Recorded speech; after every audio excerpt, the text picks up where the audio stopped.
ನನಗೆ ಬಹಳ ಅವರು ವಿಚಿತ್ರ ನಾವು ಅನಿಸ್ತಾ ನಾವು ಇದೆ. ನಾವು ತುಂಬಾ ನೊಂದಿದೀವಿ, ನಮ್ ಕೈಲಿ ಹೇಳ್ಕೊಳಕ್ ಆಗ್ತಾ ಇಲ್ಲ ಅಂತ ಹೆಣ್ಣು ಮಗಳು ಅನ್ನೋ ಒಂದು ಇದರಿಂದ ಒಂದೇ ಒಂದು ಹೆಣ್ಣು ಮಗಳು ಲೇಡಿ ಅನ್ನೋ ಒಂದು ಇದರಿಂದ ನಮ್ಗೆ ಇದಾಗ್ತಾ ಇರೋದು.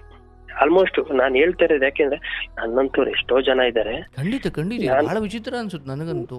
ಸರ್ ತುಂಬಾ ಜನ ಇದಾರೆ ಸರ್, ತುಂಬಾ ಅಂದ್ರೆ ತುಂಬಾ ಜನ ಇದಾರೆ. ಕೋರ್ಟ್ ಹೋಗಿ ನೀವು ನಿಂತ್ಕೊಂಡ್ರೆ ಬರೀ ಇಂಥವ್ರೆ. ಬಟ್ ನಾವು ಜೈಲ್ಗೆ ಹೋದ್ರು ಕೂಡ ನಮ್ಗೆ ಈ ಕೇಸಿಂದ ನಮ್ಗೊಂದು ಮರ್ಯಾದೆ ಇಲ್ಲ. ಹೆಂಗ್ ನೋಡ್ತಾರೆ ಅಂದ್ರೆ ಅವ್ರ ಬಾತ್ರೂಮ್ ತೊಳಿ ಅಂದ್ರು ನಾವು ತೊಳಿಬೇಕು ಸರ್ ಬಾತ್ರೂಮ್.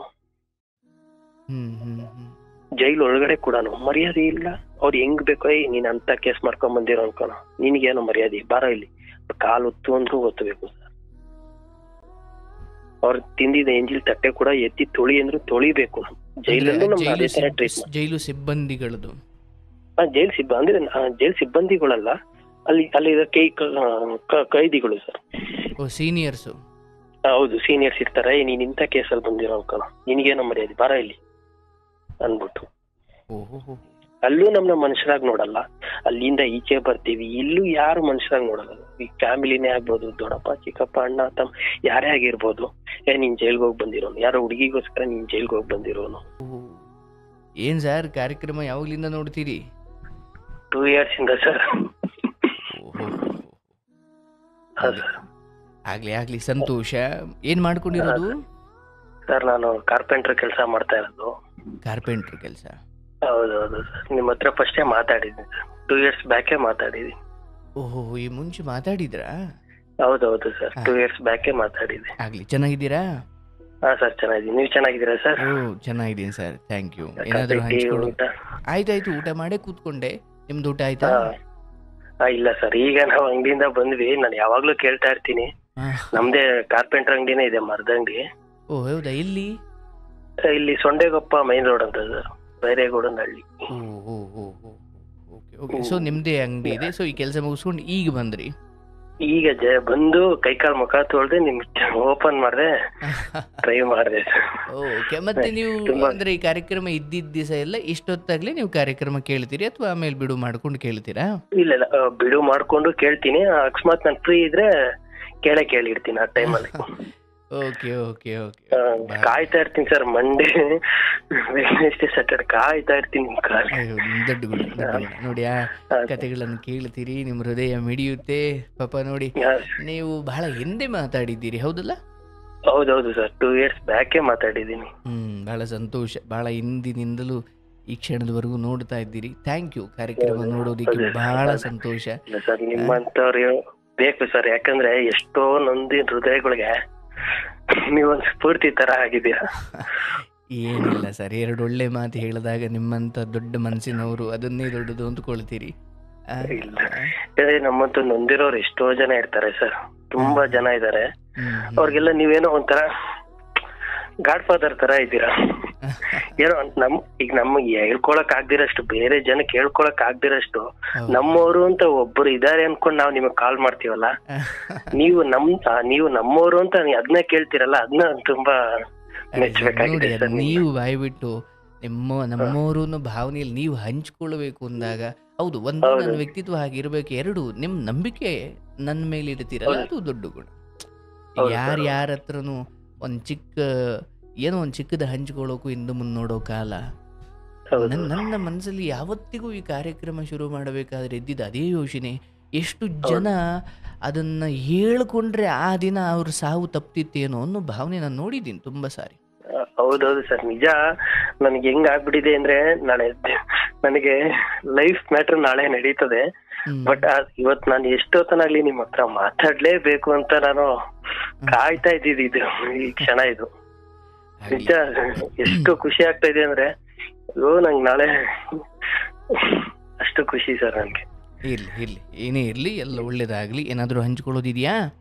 ಹೌದು ಸರ್, ತುಂಬಾ ಇದೆ.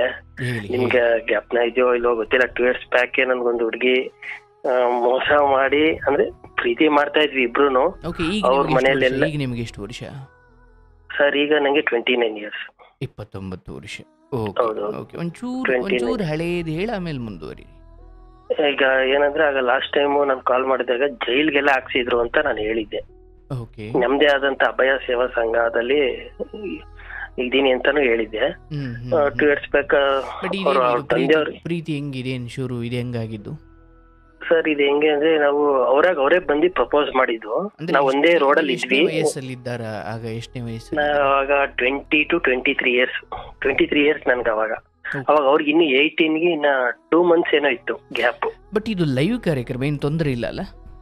ಇಲ್ಲ ಸರ್, ನಾನು ಆ ಹುಡುಗಿ ಹೆಸರು ಹೇಳ್ತಾನೆ ಇಲ್ವಲ್ಲ ಸರ್. ಓಕೆ, ಬಟ್ ಅದಕ್ಕೆ ನೀವು ಅದೇನೋ ಸಂಘದ ಹೆಸರು ಹೇಳಿದ್ರಲ್ಲ, ಸೊ ಹಾಗಾಗಿ ನಾನು ಇಲ್ಲ ಅದೆಲ್ಲ ಏನಿಲ್ಲ ಸರ್. ಅದು ನಮ್ದು ಸಮಾಜ ಸೇವೆನೆ, ಅದನ್ನು ನಡೆಸ್ತಾ ಇರ್ತೀವಿ. ಅದೆಲ್ಲ ಏನಿಲ್ಲ. ಅದನ್ನ ಹೇಳಿ. ನೀವು ಒಂದೇ ರೋಡ್ ಅವರು ಅಥವಾ ಒಂದೇ ಬೀದಿ? ಒಂದೇ ಬೀದಿಯವ್ರು ಇದ್ವಿ. ಅದು ನನ್ನ ಫ್ರೆಂಡ್, ಅವ್ರು ಇನ್ನೊಂದು ಅವ್ರ ಫ್ರೆಂಡ್ ನ ಇಷ್ಟ ಪಡ್ತಾ ಇದ್ರು. ಅಲ್ಲಿಗೆ ಹೋಗ್ತಾ ಹೋಗ್ತಾ ಇವ್ರು ನಮಗೆ ಇಷ್ಟ ಆಗಿ ಅವರೇ ಪ್ರಪೋಸ್ ಮಾಡಿದ್ರು. ಒಂದ್ ನಿಮಿಷ, ನಿಮ್ ಫ್ರೆಂಡು ಆ ಹುಡುಗಿಯ ಫ್ರೆಂಡ್ ಇಷ್ಟಪಡ್ತಿದ್ರು? ಹೌದೌದು. ನಿಮ್ ಫ್ರೆಂಡ್ ಜೊತೆ ನೀವು ಓಡಾಡೋ ಸಮಯದಲ್ಲಿ ಈ ಹುಡುಗಿ ನಿಮ್ಮ ಕಣ್ಣಿಗೆ ಬಿದ್ದಿದ್ದು? ಇಲ್ಲ, ನಾವೆಲ್ಲಿ ಓಡಾಡ್ತೇವೆ ಅಂದ್ರೆ ನಮ್ಮನೆ ತಾವ್ ನಾವು ನಿಂತ್ಕೊಂತಾ ಇದ್ವಿ. ಮನೆ ಕೆಳಗಡೆನೆ ನಾವ್ ಇರ್ತಾ ಇದ್ವಿ. ಆ ಹುಡುಗಿ ಅದೇ ರೋಡಲ್ಲಿ ಡೈಲಿ ಓಡಾಡ್ಬೇಕಾಗಿತ್ತು. ಅವ್ರು ಆ ರೋಡಲ್ಲಿ ಅವ್ರು ಓಡಾಡ್ಬೇಕು. ನಾವು ಎಲ್ಲೂ ಹೋಗ್ತಾ ಇರ್ಲಿಲ್ಲ. ನಾವು ಇದೇ ಮನೆ ಫ್ರೆಂಡ್ಸ್ ಎಲ್ಲ ಚಿಕ್ಕ ಹುಡುಗರು. ಅವಾಗ ಅಲ್ಲಿ ಇಲ್ಲಿ ಕುತ್ಕೊಂತಾ ಇದ್ವಿ, ಮಾತಾಡ್ತಾ ಇದ್ವಿ. ಅವಾಗ ಹೋಗ್ತಾ ಅವ್ರಿಗೆ ಇಷ್ಟ ಆಗಿ ಪ್ರಪೋಸ್ ಮಾಡಿದ್ರು. ಹೌದೌದು. ನಾನು ಅವ್ರಿಗೆ 15 ದಿನ ಆಟ ಇಲ್ಲ, ನನ್ಗೆ ಇಷ್ಟ ಇಲ್ಲ ಅಂತಾನೆ ತುಂಬಾ ನಾನು ಹೇಳಿದ್ದು. ಅವ್ರೇ ನನ್ನ ಫ್ರೆಂಡ್ಸ್ ಹತ್ರ ಎಲ್ಲ ಹೇಳ್ಸಿ ಬಲವಂತದಿಂದ ಒಪ್ಸಿ ಎಲ್ಲ ಮಾಡ್ಕೊಂಡಿದ್ರು. ಅಂದ್ರೆ ಅವಾಗ ನೀವು ಓದ್ತಾ ಇದ್ರ ಅಥವಾ ಕಾರ್ಪೆಂಟರ್ ಕೆಲಸ? ಇಲ್ಲ, ನಾನು ಅವಾಗ ಇನ್ನು ಇದಕ್ಕೆ ಸ್ಟಾರ್ಟಿಂಗ್ ಬಂದಿದ್ದು. ಇದು ನನ್ನ ತಂದೆಯವ್ರ ವೃತ್ತಿ. ಇದು ತಂದೆಯವ್ರದ್ದು. ನಾವ್ ಹಂಗೆ ಮಾಡ್ಕೊಂಡು ಹೋಗ್ತಾ ಇರೋದು. ಈಗ ನಾನು ITI ಎಲ್ಲ ಮುಗಿಸಿ ಅವಾಗ ಬಂದಿದ್ದು. ಹಾಗಿನ್ನು ಹೊಸದು. ಅವಾಗ ನಮ್ಗೆ ಇದು ಇಂಟ್ರೆಸ್ಟ್ ಇರ್ಲಿಲ್ಲ. ಇಲ್ಲ ಮಾಡ್ತೀವಿ ಅಂದ್ರು. ಆಯ್ತು ಅಂತ ಒಂದ್ 15-20 ದಿನ ಆದ್ಮೇಲೆ ನಾವು ಒಪ್ಕೊಂಡಿದ್ದು. ಆಯ್ತು ಬಿಡು ಅಂತ. ಚೆನ್ನಾಗೆ ನಡೀತು ಸರ್. ಒಂದ್ 3 ವರ್ಷ ಚೆನ್ನಾಗಿ ಎಲ್ಲಾ ನಡೀತು. ಇಲ್ಲ ಅಂತ ಅವ್ರು ಅವಾಗ ತಾನೇ SSLC ಮುಗಿಸಿದ್ರು. ಅವ್ರುನು ಫಸ್ಟ್ ಇಯರ್ ಕಾಲಿಟ್ಟಿದ್ರು. ಅವಾಗೆ ನಮ್ದು SSLC ಮುಗಿಸಿದ ಹುಡುಗಿ ನಿಮಗೆ ಪ್ರಪೋಸ್ ಮಾಡಿದ್ರು. ಸೊ ನೀವು SSLC ಮುಗಿಸಿ ಎಕ್ಸಾಮ್ ಎಲ್ಲ ಮುಗಿಸಿ ಫಸ್ಟ್ ಇಯರ್ಗೆ ಕಾಲೇಜ್ ಸೇರಿದ್ರು. ಅವಾಗ ಅವ್ರು ಪ್ರಪೋಸ್ ಮಾಡಿದ್ರು. ಅವಾಗ ಒಪ್ಕೊಂಡು ಆಯ್ತು ಎಲ್ಲ ಒಂದ್ 3 ವರ್ಷ ಚೆನ್ನಾಗೇ ನಡೀತು ಸರ್. ಏನು ಪ್ರಾಬ್ಲಮ್ ಇಲ್ದಿರ ಎಲ್ಲ ತುಂಬಾ ಚೆನ್ನಾಗೇ ನಡೀತು. ಬಟ್ ಲಾಸ್ಟ್ ಅಲ್ಲಿ ಅವ್ರ ಮನೆಯವ್ರಿಗೆ ಹುಡುಗಿಯವರ ಫ್ರೆಂಡ್ಸ್ ಬಂದು ಅವ್ರ ತಾಯಿಯವ್ರಿಗೆ ಹೇಳಿ ಅದು ತುಂಬಾ ದೊಡ್ಡ ವಿಷಯ ಆಯ್ತು. ಏನಂತ ಹೇಳಿ?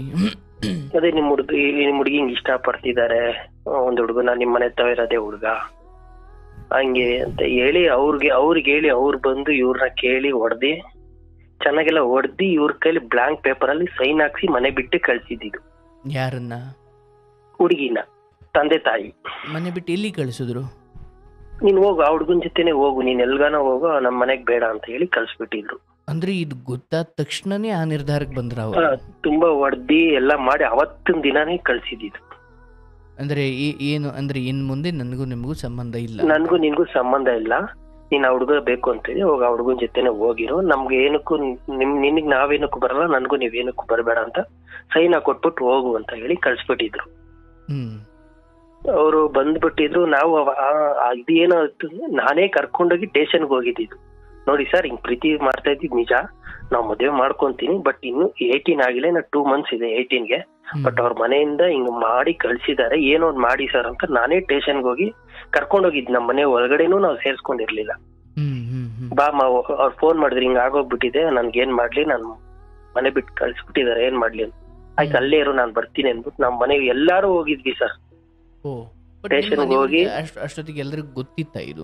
ನಮ್ಮ ಮನೆಯವ್ರಿಗೆ ನಾನು ಹೇಳಿದ್ದೆ. ನಮ್ಮ ಮನೆಗೆಲ್ಲ ಹೇಳಿ ಗೃಹಪ್ರವೇಶ ಮಾಡಿ ಮನೆ ಪೂಜೆಗೆಲ್ಲ ಕರ್ಸಿದ್ವಿ ಅವ್ರನ್ನ.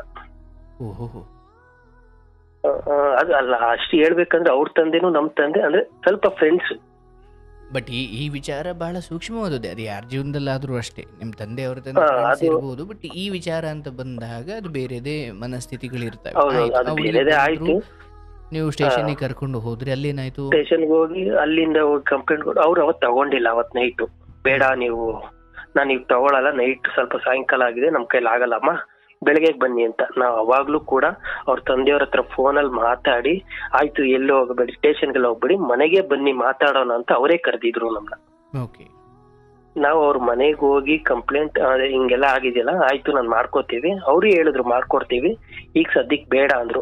ಆಯ್ತು ಅಂತ ಹೇಳಿ ಹುಡುಗಿಗೆಲ್ಲ ಚೆನ್ನಾಗಿ ಹೊಡೆದಿದ್ರಲ್ಲ, ಈಗ ನಮ್ ಮನೆಗ್ ಸೇರ್ಸ್ಕೊಳಲ್ಲ, ನೀವೇ ಕರ್ಕೊಂಡು ಹೋಗ್ಬಿಡಿ ಅಂತ ಅವರೇ ಕಳ್ಸಿದ್ದು. ಅದು ಅವಾಗ ಹಂಗೆ ಹೇಳಿದ ತಕ್ಷಣನು ನಾವು ನೀವೆಲ್ಲ ಹೇಳ್ತೀರೋ ಅಲ್ಲಿ ಬಂದು ನೀವು ತಾಲಿ ಕಟ್ಟೋ ಟೈಮ್ಗೆ ಹೇಳಿ ನಾನು ಬಂದು ಅಕ್ಷತೆ ಕಾಳು ಹಾಕ್ಬಿಟ್ಟು ನನ್ನ ಪಾಡ್ ನಾನು ಹೋಗ್ತೀನಿ ಅಂತ ಅವ್ರ ತಂದೆ ತಾಯಿ ಹೇಳಿ, ಮತ್ತೆ ಇನ್ನೊಂದಿಬ್ರು ಅವ್ರ ತಂದೆ ಫ್ರೆಂಡ್ಸ್, ತುಂಬಾ ಕ್ಲೋಸ್ ಫ್ರೆಂಡ್ಸ್. ಅವ್ರನ್ನೆಲ್ಲ 17 ವರ್ಷನ 17.5 18ಕ್ಕಿನ್ನ 2 ತಿಂಗಳು ಇತ್ತು ಸರ್ ಕರೆಕ್ಟ್ ಆಗಿ. ಬಟ್ ಅವಾಗ ಹಂಗೆಲ್ಲ ಹೇಳಿ ಅವಾಗೂ ಕೂಡ ನಮ್ಮ ಮನೆಗೆ ನಾವು ಕರ್ಕೊಂಡ್ ಬಂದಿಲ್ಲ. ಆಯ್ತು ನಾವ್ ಹೇಳಿದ್ವಿ ನೋಡಿ 18 ಆಗಿಲ್ಲ, ನಮ್ಮ ಮನೆಗ್ ಬೇಡ, ನಮ್ ಚಿಕ್ಕಪ್ಪನ ಮನೇಲಿ ಬಿಟ್ಟಿರ್ತೀವಿ, ನಮ್ಮ ಅಪ್ಪ ಅವರ ತಮ್ಮನ ಮನೇಲಿ ಬಿಟ್ಟಿದ್ವಿ. ಒಂದು 3 ದಿನ ಸರ್ ಬಿಟ್ಟಿದ್ದು. ಅಷ್ಟರಲ್ಲಿ ಅವ್ರು ಹೋಗಿ ತಿರ್ಗಾ ರಾಂಗ್ ಆಗಿ ಉಲ್ಟಾ ಕಂಪ್ಲೇಂಟ್ ಕೊಟ್ಟಿ, ಹೆಂಗಿರಿ ಇವ್ರು ಸೈನ್ ಹಾಕೊಟ್ಟಿದ್ದಿತ್ತಲ್ಲ ಸರ್ ಇವರು, ಅದೆಲ್ಲ ಉಲ್ಟಾ ಕಂಪ್ಲೇಂಟ್ ಕೊಟ್ಟಿ ತುಂಬಾ ನನ್ ಮೇಲೆಲ್ಲ ಅಲಿಗೇಷನ್ ಆಗಿ, ಆಮೇಲೆ ಅವ್ರ ತಾಯಿಗೆ ನಾವು ಅಂದ್ರೆ ಜಗಳ ಮಾಡಿದೀವಿ ಅಂತ ಹೇಳಿ, ಅವ್ರ ತಂದೆಗೆ ತಾಯಿಗೆ ತಮ್ಮನಿಗೆಲ್ಲ ಹೊಡೆದಿದೀವಿ ಅಂತ ಹೇಳಿ ನನ್ ಮೇಲೆ ಇಲ್ದಿರೋದೆಲ್ಲ ಕಂಪ್ಲೇಂಟ್ ಕೊಟ್ಟಿ ನನ್ನ ಜೈಲ್ಗೆ ಹಾಕಿಸ್ಬಿಟ್ಟಿದ್ರು. ಓಕೆ, ಅವ್ರಿಗೆಲ್ಲ ಹೊಡೆದಿದ್ರೆ ಸರಿ, ಬಟ್ ಉಲ್ಟಾ ಕಂಪ್ಲೇಂಟ್ ನಾವೇನು ಮಾಡೇ ಇಲ್ಲ ಸರ್. ಅಂದ್ರೆ ಹುಡುಗಿನ ಕರ್ಕೊಂಡು ನಾನೇ ಹುಡುಗಿ ಸೈನ್ ಇರೋದ್ರಿಂದ ಎತ್ಕೊಂಡೋಗಿ ನಮ್ ಹುಡುಗಿಂಗ್ ಸೈನ್ ಹಾಕಿಸ್ಕೊಂಡ್ ಕರ್ಕೊಂಡ್ ಹೋಗ್ಬಿಟ್ಟಿದ್ದಾರೆ. ನಮ್ನ ಹಿಂಗ್ ಕರ್ಕೊಂಡ್ ಹೋಗ್ಬಿಟ್ಟಿದ್ದಾರೆ. ಹುಡುಗಿಗೆ ತುಂಬಾ ಇದಾಗಿದೆ, ಅಂದ್ರೆ ಪೋಸ್ಕೋ ಕೇಸಲ್ಲಿ ಅರೆಸ್ಟ್ ಮಾಡ್ಬಿಟ್ಟಿದ್ರು ನಮ್ನ. ಅವಾಗ ಅವರು ನನ್ನ ಅರೆಸ್ಟ್ ಮಾಡಿಲ್ಲ, ನಾನೇ ಹೋಗಿದ್ದು.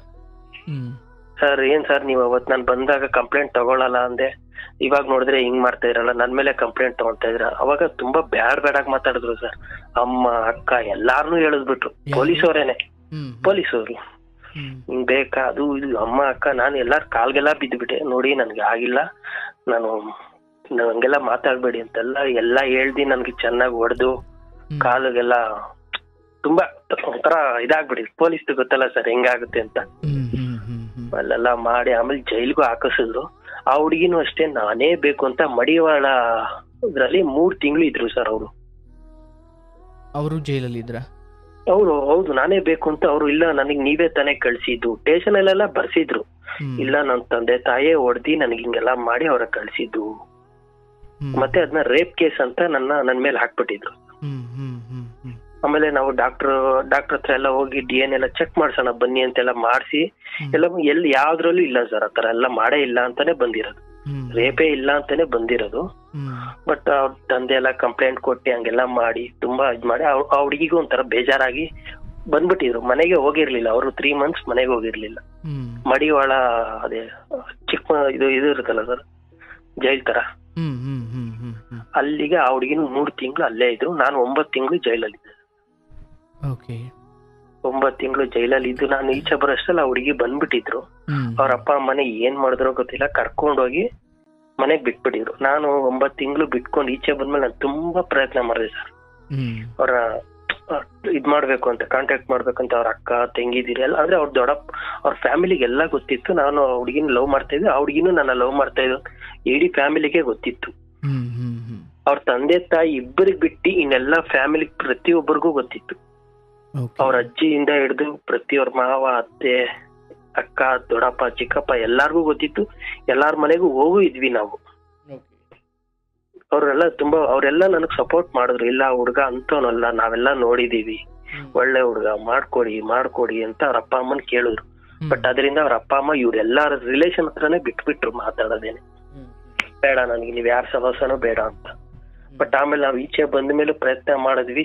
ಇದು ನಾನ್ ಕೇಳಿರೋದು, ನನಗೆ ಇಲ್ಲಿಂದ ನನಗೆ ಗೊತ್ತಿಲ್ಲ. ಇದು ನಾನು ಈಚೆ ಬಂದಾಗಿಂದ ಅವ್ರನ್ನ 1 ದಿನಾನು ಮಾತಾಡ್ಸಿಲ್ಲ. ಇಲ್ಲಿವರೆಗೂ ಹೇಳಿದ್ನ ನಾನ್ ಕಣ್ಣಾರ ನೋಡಿದ್ದು, ನಾನ್ ಕೇಳಿಸ್ಕೊಂಡಿದ್ದು, ನಾನ್ ಹೇಳಿದ್ದು. ನಾನ್ ಈಚೆ ಬಂದ ಮೇಲೆ ಅವ್ರ ಅಕ್ಕದಿರು ಹೋಗಿ ಕೇಳಿದ್ರಂತೆ, ಏನು ಹುಡ್ಗ ಬಂದವನೇ ಈಚೆ ಏನಕ್ಕೆ ಹೋಗಲ್ವಾ ಅಂದಾಗ ಅವ್ರ ತಂದೆ ತಾಯಿಗೆ, ನೋಡಮ್ಮ ಯಾರೋ ಈಚೆ ಬಂದವರಂತೆ, ಇವರೆಲ್ಲ ಇದ್ ಮಾಡ್ತಿದ್ದಾರೆ ಅಂತ ಈ ಹುಡುಗಿನೇ ಅವ್ರ ಅಮ್ಮನಿಗೆ ಇವ್ರ ಮೇಲೆ ಕಂಪ್ಲೇಂಟ್ ಹೇಳಿದ್ರಂತೆ. ಅರ್ಥ ಆಗ್ಲಿಲ್ಲ, ಇನ್ನೊಮ್ಮೆ ಹೇಳಿ. ಅಂದ್ರೆ ಹುಡುಗಿ ಅವ್ರ ಅಕ್ಕ ಎಲ್ಲ ನನ್ಗೆ ತುಂಬಾ ಪರಿಚಯ ಇದ್ರಲ್ಲ ಸರ್, ಅಂದ್ರೆ ಇವರೇ ಪರಿಚಯ ಮಾಡ್ಕೊಟ್ಟಿದ್ರು. ಇವ್ರ ನಮ್ಮ ಅಕ್ಕ, ಇವ್ರ ನಮ್ಮ ಅಣ್ಣ, ಇವ್ರ ನಮ್ಮ ಅತ್ತೆ ಮಕ್ಳಂತೆಲ್ಲ ಪರಿಚಯ ಮಾಡ್ಕೊಟ್ಟಿದ್ರು. ನಾವ್ ಈಚೆ ಬಂದಿದ ತಕ್ಷಣ ಅವ್ರನ್ನೆಲ್ಲ ನಾನು ಕಾಂಟ್ಯಾಕ್ಟ್ ಮಾಡ್ದೆ. ಅವರೆಲ್ಲ ನನ್ ಕಾಂಟ್ಯಾಕ್ಟ್, ಜೈಲಲ್ಲಿ ಇದ್ದಾಗ ಅವ್ರು ನನ್ನ ಕಾಂಟ್ಯಾಕ್ಟ್ ಅಲ್ಲಿ ಇದ್ರು. ಯಾಕಂದ್ರೆ ನನ್ಗೆ ನೋಡಕ್ಕೆಲ್ಲ ಬಂದಿರೋ ರಿಲೇಷನ್ ಅವರೆಲ್ಲ, ಏನಪ್ಪಾ ಹಿಂಗ ಆಗೋಯ್ತಲ್ಲ ಅಂತ. ಜೈಲಲ್ಲಿ ಇದ್ದಾಗೂ ಬಂದಿದ್ರು, ನನ್ನ ನೋಡಿ ಎಲ್ಲ ಹೋಗಿದ್ರು. ಬಟ್ ಈಚೆ ಬಂದಿದ ತಕ್ಷಣ ಅವರು ಹೋಗಿ ಕೇಳಿದ್ರಂತೆ, ನೋಡು ಬಂದವನಂತೆ ಹುಡ್ಗ ಈಚೆ ಬಂದಿದಾನಂತೆ, ನೋಡಿ ಏನ್ ಮಾಡ್ತೀಯ, ಬರ್ತೀಯ, ಸಪೋರ್ಟ್ ಮಾಡ್ತೀವಿ ಬಂದ್ಬಿಡಂಗಿದ್ರೆ ಬಾ ಕರ್ಕೊಂಡು ಹೋಗ್ತೀವಿ ಅಂತ ಅವ್ರು ಹೇಳಿದ್ರಂತೆ. ಇವರು ಇಲ್ಲ ನಾನ್ ಬರಲ್ಲ ಅಂದ್ಬಿಟ್ಟು ಅವ್ರ ಅಪ್ಪ ಅಮ್ಮನ್ಗೆ ಇವ್ರ ಮೇಲೆ ಹೇಳಿದ್, ನೋಡಮ್ಮ ಯಾರೋ ಈಚೆ ಬಂದಿದಾರಂತೆ ಜೈಲಿಂದ, ನನ್ನ ಕರ್ಕೊಂಡು ಹೋಗಕ್ ಇವ್ರೆಲ್ಲ ಬಂದವ್ರೆ. ಹೌದು, ಅವ್ರವ್ರ ಮಧ್ಯಾಹ್ನ ಗಲಾಟೆ ಆಗೋಗ್ಬಿಟ್ಟಿತ್ತು. ಆಮೇಲೆ ಅವರು ನಾನು ಅಷ್ಟೇ ಬಿಡಿ, ನಮ್ಮಿಂದ ನಿಮ್ಗೆ ಯಾಕೆ ಜಗಳ, ನಿಮ್ ಫ್ಯಾಮಿಲಿ ಜಗಳ ಬೇಡ ಅಂದ್ಬಿಟ್ಟು ನಾವು ಸುಮ್ನೆ ಆಗೋದ್ವಿ. ಇದು ಸುಮ್ನೆ ಆಗೋಯ್ತು. ಸುಮಾರು ದಿನ ನಾನು ಈಚೆ ಬಂದು ಒಂದೂವರೆ ವರ್ಷ ಆದ್ರೂ ಕೋರ್ಟಲ್ ಕೇಸ್ ನಡೀತಾನೆ ಇತ್ತು ಸರ್. ಇವಾಗ್ಲೂ ನಡೀತಾ ಇದೆ. ನಾಳೆ ಆರ್ಗ್ಯುಮೆಂಟ್ ಇದೆ. ಗೌರ್ಮೆಂಟ್ ಲಾಯರ್ದೆಲ್ಲ ಆಯ್ತು. ಈಗ ನಮ್ ಲಾಯರ್ದು ನಾಳೆ ಆರ್ಗ್ಯುಮೆಂಟ್, ನಾಳೆ ಬೆಳಿಗ್ಗೆ ಸರ್. ಅದಾದ್ಮೇಲೆ ನೆಕ್ಸ್ಟ್ ಡೇಟ್ ಜಡ್ಜ್ಮೆಂಟ್ ಏನೆ, ಅದೇನಾಗುತ್ತೋ ಗೊತ್ತಿಲ್ಲ. ಬಟ್ ಕೋರ್ಟ್ಗೆಲ್ಲ ಬಂದು, ಇಲ್ಲ ನಾನು ಇಷ್ಟೆಲ್ಲ ನನಗ್ ಸಪೋರ್ಟ್ ಮಾಡಿದ್ ಹುಡುಗಿ ಜಡ್ಜ್ ಮುಂದೆ ಬಂದಾಗ ಜಡ್ಜ್ ಕೇಳಿದ್ರು, ಏನಮ್ಮ ನೀನ್ ನಿಜಾನ ಹೇಳು, ನಾವಿದೀವಿ, ಹಿಂಗೇನಿದ್ರು ನಾವ್ ಸಪೋರ್ಟ್ ಮಾಡ್ತೀವಿ. ಹುಡುಗಿ ತುಂಬಾ ಉಲ್ಟಾ ಹೊರಡ್ತು ಸರ್. ಉಲ್ಟಾ ಅಂದ್ರೆ ಹೆಂಗೆ ಅಂದ್ರೆ, ಅವ್ನ್ ನನ್ಗೆ ಯಾರು ಗೊತ್ತೇ ಇಲ್ಲ, ಅವನ್ಗೆ ನನ್ನ ಬಲವಂತದಿಂದ ಕರ್ಕೊಂಡ್ ಹೋಗಿದ್ದು, ನನಗೆ ಅವನೇ ಎಲ್ಲಾ ಮಾಡಿದ್ದು, ನಮ್ ತಂದೆ ತಾಯಿ ಹೇಳೋದೇ ನಿಜ ಅಂತ. ಹುಡುಗಿ ತುಂಬಾ ಉಲ್ಟಾ ಹೊಡೆದ್ ನನ್ನ ಮೇಲೆ ಎಲ್ಲಾ ಹೇಳ್ಬಿಟ್ರು. ನನ್ ಮೇಲೆ ಹೇಳಿದ್ರದ್ರಿಂದ ನನ್ ತಂದೆ ತಾಯಿ ಮೇಲೂ ಹೇಳ್ಬಿಟ್ರು. ಇಲ್ಲ ಅವ್ರ ಅಪ್ಪ ಅಮ್ಮನೇ ನಂಗೆ ಹಿಂಸೆ ಕೊಟ್ರು, ನನ್ಗೆ ಅವರು ಇದು ಮಾಡಿದ್ರು ಅಂದ್ರೆ ಎಲ್ಲ ನಮ್ಮ ಮೇಲೆ ಹೇಳ್ಬಿಟ್ರು. ತುಂಬಾ ಉಲ್ಟಾ ಆಗೋಯ್ತು. ಅವತ್ ನನಗೆ ಬದುಕ್ಬೇಕು ಸಾಯ್ಬೇಕು ಒಂದು ಗೊತ್ತಾಗಿಲ್ಲ. ಅವತ್ ನನ್ಗೆ ಏನಿದು, ನಾನು ಇಷ್ಟಪಟ್ಟಿದ್ದು ಆ ಹುಡುಗಿ ಇಷ್ಟಪಡ್ತಾ ಇದ್ದಿದ್ದು, ಇಷ್ಟೆಲ್ಲ ಮಾಡ್ಬಿಡ್ತಲ್ಲ ನನಗೆ ಅನ್ನೋದು ತುಂಬಾ ನೋವು ಕೊಟ್ಬಿಡ್ತದೆ ಸರ್. ಅದು ಅಂದ್ರೆ ಇದೆಲ್ಲ ಆಗಿ ಎಷ್ಟು ಸಮಯ ಆಯ್ತು ಅಂದ್ರೆ ಆಕೆ ಉಲ್ಟಾ ಹೇಳಿ ಯಾವಾಗ ಹೇಳಿದ್ದು? ಈಗ ಎಲ್ಲ ಈಗೀಗೆ ಸರ್, ಎಲ್ಲ ಕೇಸ್ ನಡೆಯಕ್ ಸ್ಟಾರ್ಟ್ ಆಯ್ತಲ್ಲ. ಅಂದ್ರೆ ಒಂದು ವರ್ಷ 6-9 ತಿಂಗಳು 8 ತಿಂಗಳಿಂದ ನಡೀತಾ ಆಯ್ತು. ಬಟ್ ಆ ಹುಡುಗಿ ಎಲ್ಲ ಇವನೇ ಮಾಡಿದ್ದು ಅಂತ ಹೇಳಿ ಎಷ್ಟು ಸಮಯ ಆಯ್ತು ಸರ್? ಈಗ ಒಂದು ವರ್ಷ ಆಯ್ತು ಸರ್. ಈಗ ನಾಳೆ ಅವರು ಬರ್ತಾರಾ? ಇಲ್ಲ, ನಾಳೆ ಯಾರು ಬರಲ್ಲ ಸರ್. ಈಗ ಅವ್ರು ಬರ್ತಾನೆ ಇಲ್ಲ ಕೋರ್ಟ್ಗೆ, ನಾನೊಬ್ನೇ ಹೋಗ್ತಾ ಇರೋದು. ಒಂದು ದಿನಾನು ಇವತ್ತಿನವರೆಗೂ ಒಂದು ದಿನ ಮಿಸ್ ಮಾಡ್ದಿರಂಗ್ ಕೋರ್ಟ್ಗೆ ಹೋಗಿದ್ದೀನಿ, ಬರ್ತಾನೆ ಇದೀನಿ. ಎಷ್ಟೋ ಲಕ್ಷಾಂತರ ರೂಪಾಯಿ ಸುರಿದ್ಬಿಟ್ವಿ ಸರ್. ಲಕ್ಷ ಲೆಕ್ಕನೇ ಇಲ್ಲ ನಮ್ಗೆ, ಹಂಗಾಗೋಗಿದೆ. ಆ ತರ ಪರಿಸ್ಥಿತಿ ನಂದು. ಹಂಗೆ ತುಂಬಾ ನಾನು ಕೇಳ್ಕೊಳ್ಳೋದು ಇಷ್ಟೇ ಸರ್, ಎಲ್ಲಾರ್ಗು ಕೇಳ್ಕೊಳ್ಳೋದು ಇಷ್ಟ. ಇಷ್ಟಪಡಿ ಅದು ಹೋಗ್ತಾ ಇದ್ರೆ ಮುಂದಕ್ಕೆ ಹೋಗಿ, ಇಲ್ಲ ಅಂದ್ರೆ ಬೇಡ. ಈ ತರ ಹುಡುಗರ ಜೀವನ ಇದೇ ಕೆಲ್ಸನ ಹುಡುಗರಾಗಿ ನಾವ್ ಮಾಡಿದ್ರೆ ನಮ್ಗೆ ಎಂತ ಪರಿಸ್ಥಿತಿ ಬಂದಿರೋದು ಸರ್. ಅವ್ರನ್ನ ನಂಬಿಸಿ ಮೋಸ ಮಾಡಿ ನಾವು ಅವ್ರ ಮೇಲೆಲ್ಲ ಉಲ್ಟಾ ತಿರುಗಿಸಿ ಹೋಗ್ಬಿಟ್ಟಿದ್ರೆ ನಮ್ಗೇನ್ ಪರಿಸ್ಥಿತಿ? ಬಟ್ ಆ ಹುಡುಗಿ ಮೊದಲಿನಂತೆ ನಿಮ್ ಪರ ಇದ್ದಿದ್ರೆ ಇಷ್ಟೇನು ಇರ್ತಿರ್ಲಿಲ್ಲ ಅಂತ. ಇಲ್ಲ, ಹೌದು, ಏನು ಇರ್ತಾ ಇರ್ಲಿಲ್ಲ ಸರ್. ಆ ಹುಡುಗಿಗೂ ಮದ್ವೆಗೆ 5 ವರ್ಷ ಆಗೇ ಹೋಯ್ತು ಸರ್. 2020 ಮದ್ವೆನೂ ಮಾಡ್ಕೊಂಡ್ಬಿಟ್ರು. ಹೌದಾ? ಹೌದು ಸರ್. ಬಟ್ ಅವ್ರಿಗೆ ಇದೆಲ್ಲ ಗೊತ್ತಾ ಈಗ ಮದ್ವೆ ಆಗಿರೋರಿಗೆ? ಅಂದ್ರೆ ನನಗ್ ಗೊತ್ತಿರೋ ಮಟ್ಟ ಅಂದ್ರೆ ನಾವು ಸ್ಟೇಷನ್ ಅಲ್ಲಿ ಪೊಲೀಸ್ ಅವ್ರ ಹತ್ರ ಕೇಳಿರೋದು, ಮತ್ತೆ ಅವ್ರ ಫ್ಯಾಮಿಲಿ ಕೇಳಿರೋದು, ಹುಡುಗನ್ಗೆ ಏನು ಗೊತ್ತಿಲ್ಲ ಇದ್ರಲ್ಲಿ ಅಂತ. ಹುಡುಗನ್ಗೆ ಇದು ಈ ಮ್ಯಾಟ್ರೇ ಗೊತ್ತಿಲ್ಲ ಅಂತ ಗೊತ್ತು. ಬಟ್ ಅವ್ರು ಮದುವೆ ಆಗಿದ್ರು ಕೂಡ ಅವ್ರು ಕೋರ್ಟಿಗೆ ಕೋರ್ಟಿಗೆ ಬರೋರು. ಮದ್ವೆ ಆಗಿದ್ರು ಕೂಡ ನಾನೇ ನೋಡಿದೀನಿ, ಕಾಲುಂಗ್ರ ತಾಲಿ ಎಲ್ಲ ಹಾಕೊಂಡ್ ಬರೋರು. ಮತ್ ಗೊತ್ತಿರ್ಬೇಕಲ್ಲ ಬರೋದಾಗಿದ್ರೆ. ಇಲ್ಲ, ಅದು ಇವ್ರನ್ನ ಕೇಳಿದ್ರೆ ಇಲ್ಲ, ಅವ್ರಿಗೆ ಯಾರಿಗೂ ಗೊತ್ತಿಲ್ದಿರಂಗೆ ಇವ್ರನ್ನ ಕರ್ಕೊಂಡ್ ಬರ್ತಾರೆ ತಂದೆ ತಾಯಿ ಅಂತ ಹೇಳ್ತಾ ಇದ್ರು. ಪೊಲೀಸ್ ಅವ್ರು ಹೇಳ್ತಾ ಇದ್ರು ನನಗೆ. ಬಟ್ ಆಕೆಗೆ ಮದುವೆ ಆಗಿರೋದಂತೂ ಸತ್ಯ. ಹೌದು, ಸತ್ಯ ಸರ್. ಅದ್ ಯಾಕಂದ್ರೆ ನಾನು ಎಲ್ಲ ಪ್ರತಿಯೊಂದು ನೋಡಿದ್ದೀನಿ, ನಾನು ಫೋಟೋ. ಒಂದೇ ಬೀದಿಯವರಲ್ವಾ, ನಿಮಗೆ ಗೊತ್ತಿಲ್ಲದೆ ಏನು? ಅಂದ್ರೆ ನಾವು ಈಗ ಅಲ್ಲಿಂದ ಬಂದ್ಬಿಟ್ವಲ್ಲ ಸರ್, ಮನೆ ಕಟ್ಕೊಂಡು ಬೇರೆ ಕಡೆ ಬಂದ್ಬಿಟ್ವಿ. ಹೌದು, ಬೇರೆ ಕಡೆ ಬಂದ್ಬಿಟ್ರಾ? ಬೇರೆ ಅಲ್ಲಿಂದ ಅಲ್ಲಿ ಅದೆಲ್ಲ ಆಗ್ತಾ ಇದ್ದಂಗೆನೆ ನಾವು ಮನೆ ಕಟ್ಕೊಂಡು ಈ ಮನೆಗ್ ಬಂದು ಗೃಹಪ್ರವೇಶ ಮಾಡಿ ಬರೀ 15 ದಿನ ಸರ್. ಅಲ್ಲಿ ನೀವ್ ಅಲ್ಲಿ ಬಾಡಿಗೆಗಿದ್ರಾ? ಅಲ್ಲಿ ಬಾಡಿಗೆಗಿದ್ವಿ, ಅಲ್ಲಿಂದ ಖಾಲಿ ಮಾಡ್ಕೊಂಡು ಸ್ವಂತ ಮನೆ ಕಟ್ಕೊಂಡು ಇಲ್ಲಿ ಬಂದು 15 ದಿನ ಇದ್ದಿದ್ದು. ನೀವು ಅಪ್ಪ ಅಮ್ಮನಿಗೆ ಎಷ್ಟು ಜನ ಮಕ್ಕಳು ನೀವು? ಇಬ್ರು ಅಣ್ಣ ತಮ್ಮ. ನೀವ್ ಅಣ್ಣನ ತಮ್ಮನ? ನಾನು ಅಣ್ಣ. ತಮ್ಮ ಏನ್ ಮಾಡ್ಕೊಂಡಿರೋದು? ತಮ್ಮ ಅಸೆಂಚರ್ ಅಲ್ಲಿ ಕಂಪ್ಯೂಟರ್ ಅಡ್ಮಿನ್. ಓಕೆ, ಬಟ್ ಇದ್ರಲ್ಲೆಲ್ಲ ಅವ್ರು ಇನ್ವಾಲ್ವ್ ಆಗ್ತಾರಾ? ಇದ್ರಲ್ಲೆಲ್ಲ ಇನ್ವಾಲ್ವ್ ನಂಗೆ ತುಂಬಾ ಅವರು ಸಪೋರ್ಟ್ ಮಾಡಿದ್ದಾರೆ. ತುಂಬಾ ಅಂದ್ರೆ ತುಂಬಾನೇ, ಇವತ್ತಿನವರೆಗೂ ಪಾಪ ಮಾಡ್ತಾನೆ ಇದ್ದಾನೆ. ಅವನಿಗೂ ಮದ್ವೆ ಆಗಿ ಒಂದ್ ಮಗುನೂ ಇದೆ. ಇವತ್ತಿಗೂ ತುಂಬಾ ಸಪೋರ್ಟ್ ಮಾಡ್ತಾನೆ ನನಗೆ. ತಮ್ಮನೇ ಆಗ್ಲಿ, ತಮ್ಮನ ಮಿಸಸ್ ಆಗ್ಲಿ ತುಂಬಾ ಸಪೋರ್ಟ್ ಮಾಡ್ತಾರೆ. ಈಗ ಎಲ್ಲ ರಿಸಲ್ಟ್ಗಳು ಅಥವಾ ಎಲ್ಲ ರಿಪೋರ್ಟ್ಗಳು ನಿಮ್ಮ ಪರ ಅಥವಾ ನಿಮ್ಮಿಂದ ಯಾವ ತಪ್ಪುಗಳು ಆಗಿಲ್ಲ ಅನ್ನೋದೇ ಬಂದಿರೋದಾದರೆ ಅದನ್ನೇ ಕನ್ಸಿಡರ್ ಮಾಡಬೇಕಲ್ವ ಕೋರ್ಟು? ಇಲ್ಲ ಸರ್, ಹಂಗೆ ಕೋರ್ಟಲ್ಲಿ ಹಂಗೆ ಕೇಳಲ್ಲ ಸರ್. ಹುಡುಗಿ ಏನ್ ಹೇಳ್ತಾರೋ, ಹುಡುಗಿ ತಂದೆ ತಾಯಿ ಏನ್ ಹೇಳ್ತಾರೋ ಅದನ್ನ ಕೇಳ್ತಾರೆ. ಓ, ಹಂಗ್ ಕೇಳ್ತಾ ಇರೋದು ಎಲ್ಲ. ಪ್ರತಿ ಒಂದ್ರಲ್ಲೂ ನಮ್ದು ಅವ್ರದ್ದು ಏನು ಇಲ್ಲ, ಏನು ಇಲ್ವೇ ಇಲ್ಲ ಅಂತಾನೆ ಬಂದಿರೋದು. ಅವ್ರು ಇಷ್ಟಪಟ್ಟೆ ಬಂದಿರೋದು ಅಂತಾನೆ ಕೂಡ ಪ್ರತಿಯೊಬ್ರು ನನಗ್ ಸಾಕ್ಷಿ ಹೇಳಿರೋರು ಬಂದಿರೋರು ಕೂಡ ಅದೇ ಹೇಳಿರೋದು. ಅಲ್ಲ, ಈಗ ಸಾಕ್ಷಿಗಳು ನಿಮ್ಮ ಪರ ಇದ್ದಾವೆ, ರಿಪೋರ್ಟ್ಗಳು ನಿಮ್ಮ ಪರ ಇದ್ದಾವೆ ಅಂದಾಗ ಒಬ್ಬನ ಸುಳ್ಳಿಗೆ ಅಷ್ಟು ಬೆಲೆ ಇದೆಯಾ ಕೋರ್ಟಲ್ಲಿ? ಹೌದು ಸರ್. ಹುಡುಗಿ ಯಾಕಂದ್ರೆ ಕೇಸ್ ಕೊಟ್ಟಿರೋದು ಅವರೇ ಅಲ್ವಾ, ಕಂಪ್ಲೇಂಟ್ ಮಾಡಿರೋದೇ ಅವರೇ ಅಲ್ವಾ. ಅಲ್ಲ, ಕಂಪ್ಲೇಂಟ್ ಮಾಡಿರೋದು ಹುಡುಗನು ಆಯಿತು. ಈಗ ಆಯಿತು, ನೀವು ಹೆಣ್ಣಿನಿಗೆ ಅಂದರೆ ನೀವು ಒಟ್ಟಾರೆ ಹೇಳ್ತಿರೋದು ಈ ಕಂಪ್ಲೇಂಟ್ ಕೊಟ್ಟಿರೋಳು ಅದರಲ್ಲೂ ಹೆಣ್ಣು ಮಗಳು ಅಥವಾ ಏನು ನೊಂದಿರೋಳು ಅನ್ನೋ ಅರ್ಥದಲ್ಲಿ ಅವರನ್ನು ನೋಡ್ತಾರೆ, ಕರುಣೆಯಿಂದ ಅನುಕಂಪದಿಂದ ಅಂತ, ಹೌದಲ್ಲ? ಹೌದು ಹೌದು ಸರ್, ಹೌದು. ಬಟ್ ಒಂದು ಹೆಣ್ಣು ಮಗಳು ಸುಳ್ಳು ಕೊಟ್ಟರು ಕೂಡ ಅದು ನಡೆಯುತ್ತಾ ಅಲ್ಲಿ? ಹೌದು ಸರ್, ತುಂಬಾ ಜನ, ನಾನು ಸುಮಾರು ಜನ ನೋಡಿದೀನಿ, ನನ್ ಕಣ್ಣಾರ ನೋಡಿದೀನಿ, ನಾನೇ ನೋಡಿರೋದ್ರಿಂದ ಹೇಳ್ತಾ ಇರೋದು. ಜೈಲಲ್ಲಿ ಕಳ್ತನ ಮಾಡಿರೋರು, ಕೊಲೆ ಮಾಡಿರೋರು, ಸುಳ್ಳು ಹೇಳಿರೋರು ಅದ್ರಲ್ಲಿ ಇರೋದೇ 25% ಸರ್. ಇನ್ನ 75% ಜನ ಬರೀ ಇಂಥದೇನೆ, ಇಂಥ ಒಬ್ರಿಂದ ಒಬ್ರು ಮೋಸ ಆಗಿರೋದ್ರಿಂದಾನೇ 75% ಇರೋದು ಜೈಲಲ್ಲಿ. ಸುಳ್ಳು ಕೇಸ್ಗಳ ಕಾರಣಕ್ಕೆ ಸಿಗಾಕೊಂಡಿರೋದು. ಹೌದು ಹೌದು ಹೌದು ಸರ್. ಇದೆ ಪೋಕ್ಸೋ ಆಕ್ಟ್. ಅಲ್ಲಿ ಏನು ಸರ್, ನಡೆದಿರೋರ್ಗೆ ಮಾಡ್ಲಿ, ನಾವೇ ಬೆಂಬಲ ಕೊಡ್ತೇವೆ.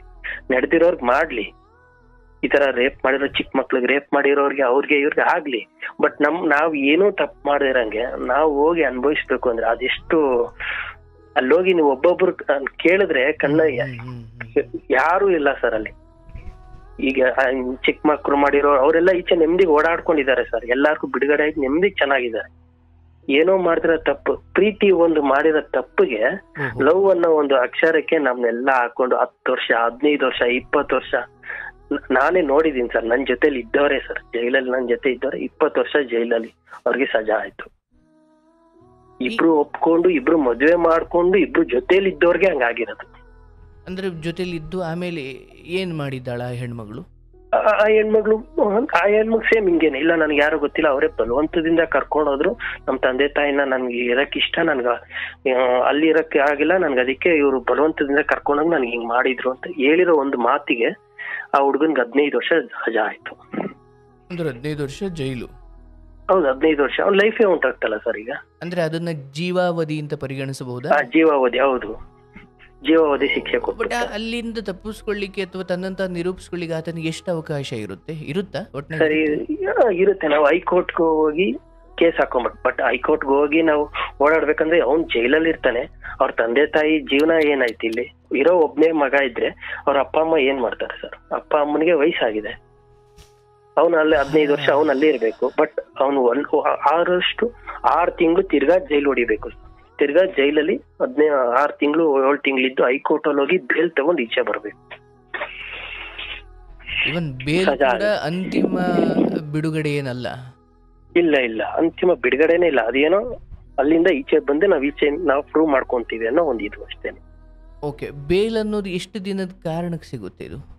ಸರ್, ಕೇಸ್ ಮುಗಿಯೋವರೆಗೂ ಇರುತ್ತೆ. ನನಗೆ 2019 ಬೇಲ್ ಆಯ್ತು. ಇವತ್ತಿಗೂ ನಾನು ಬೇಲಲ್ಲೇ ಈಚೆ ಇದ್ದೀನಿ. ಓಹೋ, ಈಗ ನಾಳೆ ಏನಿದೆ ಅದು ಲಾಸ್ಟ್ನೇ ದಿನ ಆಗ್ಬೋದು ನೀವು? ಇಲ್ಲ, ನಾಳೆ ಏನಿದೆ ನಮ್ಮ ಲಾಯರು ವಾದಿಸ್ತಾರೆ. ಇಲ್ಲ ಆತರ ಏನು ಆಗಿಲ್ಲ, ಆತರ ಎಲ್ಲ ಏನು ಇಲ್ಲ ಅಂತ ವಾದಿಸ್ತಾರೆ. ಬಟ್ ಇನ್ನೊಂದ್ ದಿನ ಅದಾಗಿ ಇನ್ನೊಂದು ವಾರಕ್ಕೆ ಇನ್ನೊಂದು ಡೇಟ್ ಕೊಡ್ತಾರೆ. ಆ ಡೇಟ್ ಅಲ್ಲಿ ಅಂತಿಮ ನಿರ್ಧಾರ ಸರ್. ಮುಂದಿನ ಡೇಟ್ಗೆ ನಿರ್ಧಾರ. ನಾಳೆ ಬಿಟ್ಟು ಇನ್ನೊಂದು ಡೇಟ್. ಕ್ಲಿಯರ್ ಅಥವಾ ಕಂಟಿನ್ಯೂ ಅಂತ ನಿಮ್ಗೆ ಅವತ್ತು ಗೊತ್ತಾಗುತ್ತೆ? ಇಲ್ಲ, ಹೌದು, ಕಂಟಿನ್ಯೂ ಕ್ಲಿಯರ್ ಅಂದ್ರೆ ಅಲ್ಲಿ ಅವತ್ತೇ ಗೊತ್ತಾಗ್ಬಿಡುತ್ತೆ. ಶಿಕ್ಷೆ ಕೊಡ್ತಾರ ಕೊಟ್ಟಿಲ್ವಾ ಅವತ್ತು ಗೊತ್ತಾಗ್ಬಿಡುತ್ತೆ. ಬಟ್ ಇದಕ್ಕೆಲ್ಲ ಎಷ್ಟು ಸಮಯ ಶಿಕ್ಷೆ ಇರುತ್ತೆ ಅಂದಾಜು? ಸರ್ ಅಂದಾಜು ಅದೇ 15 10 ವರ್ಷ 20 ವರ್ಷನೇ ಸರ್. ಜಡ್ಜ್ ಮೇಲೆ ಡಿಪೆಂಡ್ ಅದು.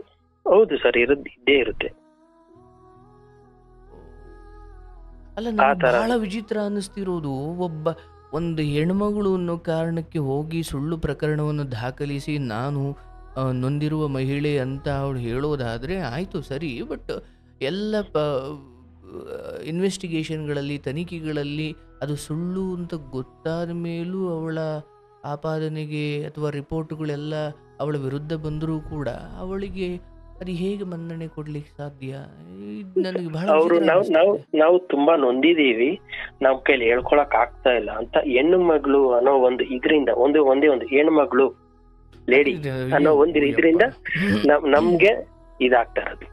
ಆಲ್ಮೋಸ್ಟ್ ನಾನು ಹೇಳ್ತಾ ಇರೋದು ಯಾಕೆಂದ್ರೆ ನನ್ನಂತವ್ರು ಎಷ್ಟೋ ಜನ ಇದ್ದಾರೆ. ಖಂಡಿತ ಖಂಡಿತ ಬಹಳ ವಿಚಿತ್ರ ಅನ್ಸುತ್ತೆ ನನಗಂತೂ.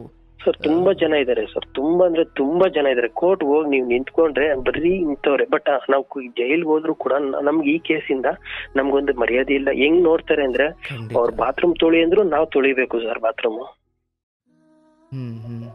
ಜೈಲ್ ಒಳಗಡೆ ಕೂಡ ಮರ್ಯಾದೆ ಇಲ್ಲ. ಅವ್ರು ಹೆಂಗ್ ಬೇಕೋ ನೀನ್ ಅಂತ ಕೇಸ್ ಮಾಡ್ಕೊಂಡ್ ಬಂದಿರೋ ಅನ್ಕೋಣ, ನಿನ್ಗೇನೋ ಮರ್ಯಾದೆ ಬಾರ ಇಲ್ಲಿ ಕಾಲ್ ಒತ್ತು ಅಂದ್ರೂ ಒತ್ತಬೇಕು ಸರ್. ಅವ್ರು ತಿಂದಿದ ಎಂಜಿಲ್ ತಟ್ಟೆ ಕೂಡ ಎತ್ತಿ ತೊಳಿ ಅಂದ್ರು ತೊಳಿಬೇಕು. ಜೈಲಲ್ಲೂ ನಮ್ಗೆ ಅದೇ ತರ ಟ್ರೀಟ್ಮೆಂಟ್. ಜೈಲು ಸಿಬ್ಬಂದಿಗಳದು ಅಂದ್ರೆ ಜೈಲ್ ಸಿಬ್ಬಂದಿಗಳಲ್ಲ, ಅಲ್ಲಿ ಕೈದಿಗಳು ಸರ್. ಸೀನಿಯರ್ಸ್. ಹೌದು, ಸೀನಿಯರ್ಸ್ ಇರ್ತಾರೆ. ನೀನ್ ಇಂಥ ಕೇಸಲ್ಲಿ ಬಂದಿರೋ ಅನ್ಕೋಣ, ನಿನ್ಗೇನೋ ಮರ್ಯಾದೆ ಬಾರ ಇಲ್ಲಿ ಅನ್ಬಿಟ್ಟು. ಅಲ್ಲೂ ನಮ್ನ ಮನುಷ್ಯರಾಗಿ ನೋಡಲ್ಲ. ಅಲ್ಲಿಂದ ಈಚೆ ಬರ್ತೀವಿ, ಇಲ್ಲೂ ಯಾರು ಮನುಷ್ಯರಾಗಿ ನೋಡಲ್ಲ. ಈ ಫ್ಯಾಮಿಲಿನೇ ಆಗ್ಬೋದು, ದೊಡ್ಡಪ್ಪ ಚಿಕ್ಕಪ್ಪ ಅಣ್ಣ ತಮ್ಮ ಯಾರೇ ಆಗಿರ್ಬೋದು. ನೀನ್ ಜೈಲ್ಗೆ ಹೋಗಿ ಬಂದಿರೋನು, ಯಾರೋ ಹುಡುಗಿಗೋಸ್ಕರ ನೀನ್ ಜೈಲ್ಗೆ ಹೋಗಿ ಬಂದಿರೋನು. ನಿಮ್ಗೆ ಅಂದ್ರೆ ಅನ್ಸುತ್ತಾ, ಸುಮ್ನೆ ಕೇಳ್ತೀನಿ, ಇವನ್ನೆಲ್ಲ ನೋಡಿನೇ ಒಬ್ಬ ವ್ಯಕ್ತಿ ತುಂಬಾ ಇಲ್ಲ ಸಾಯ್ತಾನೆ ಇಲ್ಲ ಕೊಲೆಗಾರನಾಗ್ತಾನೆ, ಹೌದಾ? ಹೌದು ಸರ್. ಇದರಿಂದ 100ಕ್ಕೆ 100 ಭಾಗ ಜನ ಈ ಎರಡೇ ಆಪ್ಷನ್ ಇರೋದು. ಅಯ್ಯೋ ನಾನು ಏನು ಮಾಡೇ ಇಲ್ಲ, ನಾನು ಮಾಡಿ ಹೋಗ್ಬಿಡೋಣ ಬಿಡು ಅಂತ ಆ ಹುಡುಗಿನ ಒಂದು ಸಾಯಿಸೇ ಬಿಡ್ತಾರೆ. ಇಲ್ಲ ಇವನೇ ನನಗೆ ಇದಾಗ ತಡ್ಕೊಳಕ್ ಆಗಲ್ಲ ಅಂತ ಇವನೇ ಸತ್ತೋಗ್ಬಿಡ್ತಾರೆ. ಏನಾದ್ರೂ ಒಂದ್ ಮಾಡ್ಕೊಂಡ್ಬಿಡ್ತಾರೆ. ಎರಡೇ ದಾರಿ ಸರ್, ಇನ್ನೇನ್ ಪರಮಾತ್ಮ. ಇದು ಎರಡೇ ದಾರಿ, ಇನ್ಯಾವ್ದಿದೆ ದಾರಿ? ಏನು ಮಾಡಕ್ ಒಬ್ಬ ನಿರಪರಾಧಿನ ಅಪರಾಧಿಯಾಗಿ ಮಾಡೋದು ಇದೇನೆ. ಅರ್ಥಾತ್ ಅವನ ಸತ್ಯಕ್ಕೆ ಯಾವುದೇ ಮನ್ನಣೆ ಇಲ್ಲ ಅಂದಾಗ ಸುಳ್ಳನ್ನೇ ಅವನು ತುಂಬಾ ಆಸ್ಕೊಂಡು ಒದ್ಕೊಳ್ಳೋಕೆ ಶುರು ಮಾಡ್ತಾನೆ. ಅಥವಾ ಓಕೆ ಇದಕ್ಕೆ ಬೆಲೆ ಇಲ್ಲ, ಈ ರೌದ್ರತನಕ್ಕೆ ಬೆಲೆ ಇರೋದು ಅಂತ ಅವನು ಅಂದ್ಕೊಳ್ತಾನ. ಹೌದು ಸರ್, ಅದಂತೂ ನಿಜ. ಯಾಕಂದ್ರೆ ನನ್ ಮನ್ಸಿಗೆ ನನಗೆ ಬಂದ್ಬಿಟ್ಟಿದೆ ಆ ತರ, ಬೇರೆ ಯಾರಿಗೂ ನನಗೆ ಬಂದಿರೋದ್ರಿಂದ ನಾನು ಹೇಳ್ತಾ ಇರೋದು. ಬಟ್ ನೀವು 9 ತಿಂಗಳು ಹೊರಗಡೆ ಇದ್ರಲ್ಲ ಒಳಗಡೆ, ಆ ಸಮಯದಲ್ಲಿ ಈ ಜೈಲಿನ ಈ ಕಹಿ ಅನುಭವ ಎಲ್ಲ ಆಗಿದ್ದನ್ನು ನೀವು ಹೇಳಿದ್ದ?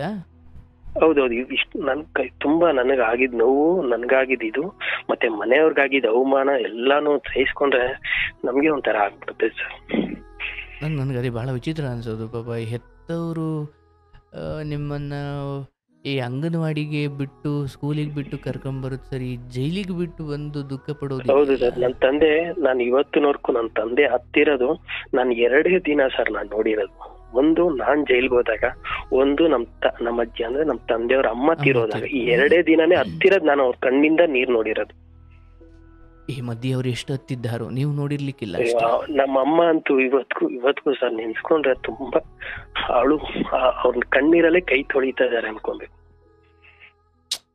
ಇವತ್ಗೂ ಕೂಡ ನಾಡಮ್ಮ ಹೋಗ್ಬೇಕಮ್ಮ ಕೋರ್ಟ್ಗೆ ಅಂದಾಗ ಅಯ್ಯೋ ಏನಪ್ಪ ಹಿಂಗಾಗೋಯ್ತು. ಅವ್ರಿಗೆ ನಾನು ಬರೋವರ್ಗೂ ಅವ್ರಿಗೆ ಸಮಾಧಾನನೇ ಇಲ್ಲ. ಅಲ್ಲಿಂದ ಬರೋ ತಂದೆಗೆ ಆಗ್ಲಿ ತಾಯಿಗೆ ಆಗಿರ್ಲಿ ಸಮಾಧಾನನೇ ಇರಲ್ಲ ಸರ್. ಅಂದ್ರೆ ಇಲ್ಲಿ ಬಹಳ ದೊಡ್ಡ ತಪ್ಪಾಗಿದ್ದು ಇನ್ನೂ 18 ವರ್ಷದ ಆಗದ ಹೆಣ್ಣು ಮಗಳ ವಿಚಾರದಲ್ಲಿ ಕೈ ಹಾಕಿದ್ದೆ ತಪ್ಪಾಯ್ತಾ? ಇದೇ ದೊಡ್ಡ ಡ್ರಾಬ್ಯಾಕ್. ಹೌದಾ? ಅದೊಂದೇ ತಪ್ಪಾಗಿದ್ದು. ಬಟ್ ಅದ್ರ ಮೇಗ್ಲವ್ರಾದ್ರೆ ಇಷ್ಟೊಂದು ತೀವ್ರತೆ ಇರಲ್ಲ ಅದು, ಅಲ್ಲ? ಏನ್ ಇರಲ್ಲ ಸರ್. ಅವಾಗ 18 ಆಗಿರುತ್ತೆ, ಸ್ಟೇಷನ್ ಅಲ್ಲೇ ಮಾತಾಡಿ ಸ್ಟೇಷನ್ ಅಲ್ಲೇ ಇಲ್ಲ ನನ್ಗೆ ಇಷ್ಟ ಅಂತ ಹೇಳಿ ಕಳ್ಸಿದ್ರೆ ಅಲ್ಲೇ ಕಳಿಸ್ಬಿಡ್ತಾರೆ, ಬೇರ್ಪಡಿಸ್ತಾರೆ ಅಥವಾ ಒಂದು ಮಾಡ್ತಾರೆ, ಅಲ್ಲಿಗೆ ಅದು ಮುಗಿಯುತ್ತೆ ಅಷ್ಟೇ. ಅಲ್ಲಿ ಮುಗಿಸ್ಬಿಟ್ಟು ಕಳಿಸ್ಬಿಡ್ತಾರೆ. ಓಹ್, ಅಂದ್ರೆ ಈ 18 ಬಿಲೋ 18 ಅನ್ನೋದೇ ಬಹಳ ದೊಡ್ಡ ಶಾಪ ಆಗಿದ್ದು. ಹೌದು ಸರ್. ಯಾಕೆ ಹಂಗ್ ಮಾಡ್ಕೊಂಡ್ರಿ ನೀವು? ಹೆಂಗೆ? ನಾನ್ ಬೇಕು ಅಂತಾನೂ ಹೋಗಿಲ್ಲ, ಅವ್ರು ಬೇಕು ಅಂತಾನೂ ಹೋಗಿಲ್ಲ. ಅದೀಗ ಹೇಳ್ಕೊಳ್ಬಹುದು, ಈಗ ನೀವು ಬೇಕು ಅಂತ ಹೋಗಿಲ್ಲ, ಹೌದು. ಬಟ್ ಒಂದು ಹೆಣ್ಮಗಳು ಹಂಗೆ ಬಂದಾಗ ನಾನೊಂದು ವಾರ ತಡೆದೆ, 1 ತಿಂಗಳು ತಡೆದೆ ಸರ್, ಆಮೇಲೆ ಒಪ್ಪಿಕೊಂಡೆ. ನೋಡಿ, ಆ ಬಿಲೋ 18 ಅನ್ನೋದಿದೆಯಲ್ಲ, ಈಗ ತುಂಬಾ ಪ್ರಬುದ್ಧ ಹೆಣ್ಮಗಳ ಜೊತೆನೆ ಒದ್ದಾಡಕ್ ಆಗದೆ ಇರೋ ಕಾಲ ಬಂದಿರೋದು, ಹೊಂದಾಣಿಕೆ ಆಗದೆ ಇರೋ ಕಾಲ ಇವತ್ತು. ಆ ಬಿಲೋ 18 ಅನ್ನೋದು ಆ ಚಂಚಲತೆ ಇವತ್ತು ಎಲ್ರಿಗೂ ಇದ್ದೇ ಇದೆ, 30ವರ್ಗೂ ಇದ್ದೇ ಇದೆ. ಆದ್ರೆ ಬಿಲೋ 18 ಇದೆಯಲ್ಲ, ಹೆತ್ತವ್ರ ಮಾತನ್ನೇ ನಂಬ್ತಾರ ಅವರು. ಈಗ ಅವ್ರಿಗೇನು ಅಂತಿಮವಾಗಿ ನೀವು 9 ತಿಂಗಳು ಒಳಗಡೆ ಇದ್ದಾಗ, ಅವ್ರು 9 ತಿಂಗಳು ಆಚೆ ಇದ್ದಾಗ, ಒಂದು ಹೆಣ್ಮಗಳು ಮೈಂಡ್ ಸೆಟ್ ಬ್ರೈನ್ ವಾಶ್ ಮಾಡಿ 9 ತಿಂಗಳು ಬೇಕಾ ಅವ್ರಿಗೆ? ಒಂದೇ ತಿಂಗಳಲ್ಲೇ ಆಗ್ಬಿಟ್ಟಿರುತ್ತೆ ಸರ್ ಅದು. ಅಂದ್ರೆ ನೀವು 9 ತಿಂಗಳು ಬಂದ ಮೇಲೂ ಸೀತಾಮಾತೆ ರಾವಣನ ಜಾಗದಲ್ಲಿ ಇದ್ದು ಬಂದಾಗ್ಲೂ ಓ ರಾವಣ ಸೀತೆಯನ್ನು ಬದಲಾಯಿಸಿರಬಹುದಾ ಅಂದಾಗ ಸೀತೆ ಎಂತ ದೃಢ ವ್ಯಕ್ತಿತ್ವ ಇದ್ರೆ ಚಂದ, ಇಲ್ಲಾಂದ್ರೆ ಎಂತ ಅದು. ನಾನು ಹಂಗೆ ಇರ್ತಾರೆ ಅಂತ ಅನ್ಕೊಂಡಿದ್ದೆ ಸರ್. ಈಗ ನೀವು ನಿರೀಕ್ಷೆ ಮಾಡ್ತಿದ್ರಿ ಸೀತೆ ಹೆಂಗೆ ಇರ್ತಾಳೆ ಬದಲಾಗಿರಲ್ಲ ಅಂತ, ಬಟ್ ಇಲ್ಲಿ ಉಲ್ಟಾ. ಹೌದು, ತುಂಬಾ ಉಲ್ಟಾ ಅದು ಆಗುತ್ತೆ. ಅದೇ ಈಗ ನಾನು ಅದೇ ಇಡೀ ಚರ್ಚೆ ಯಾಕನ್ನು ಮಾಡಿದೆ ಪಾಪ. ಖಂಡಿತ ನಿಮಗೆ ನಾನು ಹೇಳ್ತೀನಲ್ಲ, ಇದು ಯಾರೋ ಕೊಲೆ ಮಾಡಿ ಅನ್ಯಾಯ ಮಾಡಿ ಇಡೀ ಮನೆಯನ್ನು ಸರ್ವನಾಶ ಮಾಡಿಕೊಂಡು ಇನ್ನೊಬ್ರ ಜೀವನ ಹಾಳು ಮಾಡಿದವರೆಲ್ಲ ಚೆನ್ನಾಗೇ ಇದ್ದಾರೆ. ನಿಮ್ಮ ಬದುಕಲ್ಲೂ ನೋಡಿ, ನಾನು ಹೇಳೋದು ಅಲ್ಲಿ ಏನು ನಡೆದಿದ್ದು ಗೊತ್ತಿಲ್ಲ. ಆ ಹೆಣ್ಮಕ್ಳು ಇನ್ಯಾರೋ ಮದುವೆ ಆಗಿದ್ದಾರೆ, ಆಯಿತು, ಅವ್ರ ಜೀವನ ಚೆನ್ನಾಗಿಲ್ಲ. ಯಾಕಂದರೆ ನಿಮ್ಮ ನಡುವೆ ಆ ಹುಡುಗಿ ಏನು ಅನ್ಯಾಯ ಮಾಡಿಲ್ವೇ, ಯಾರು ಆಕೆ ಜೀವನದಲ್ಲಿ ಬಂದಿದ್ದಾರಲ್ಲ.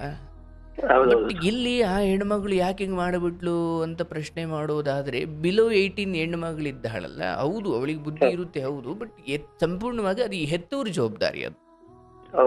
ಈಗ ನಮ್ಮನೆ ಹೆಣ್ಮಕ್ಳಾದರೂ 18ರಿಂದ ಒಳಗಡೆ ಇರೋಳಾದರೆ ಅವಳಿಗೆ ಸ್ವಂತ ಬುದ್ಧಿ ಇರುತ್ತೆ, ಆದರೆ ನಾವು ಭಾವಿಸ್ತೀವಿ ಅವಳು ನಮ್ಮ ಮಾತು ಕೇಳಲಿ ಅಂತ.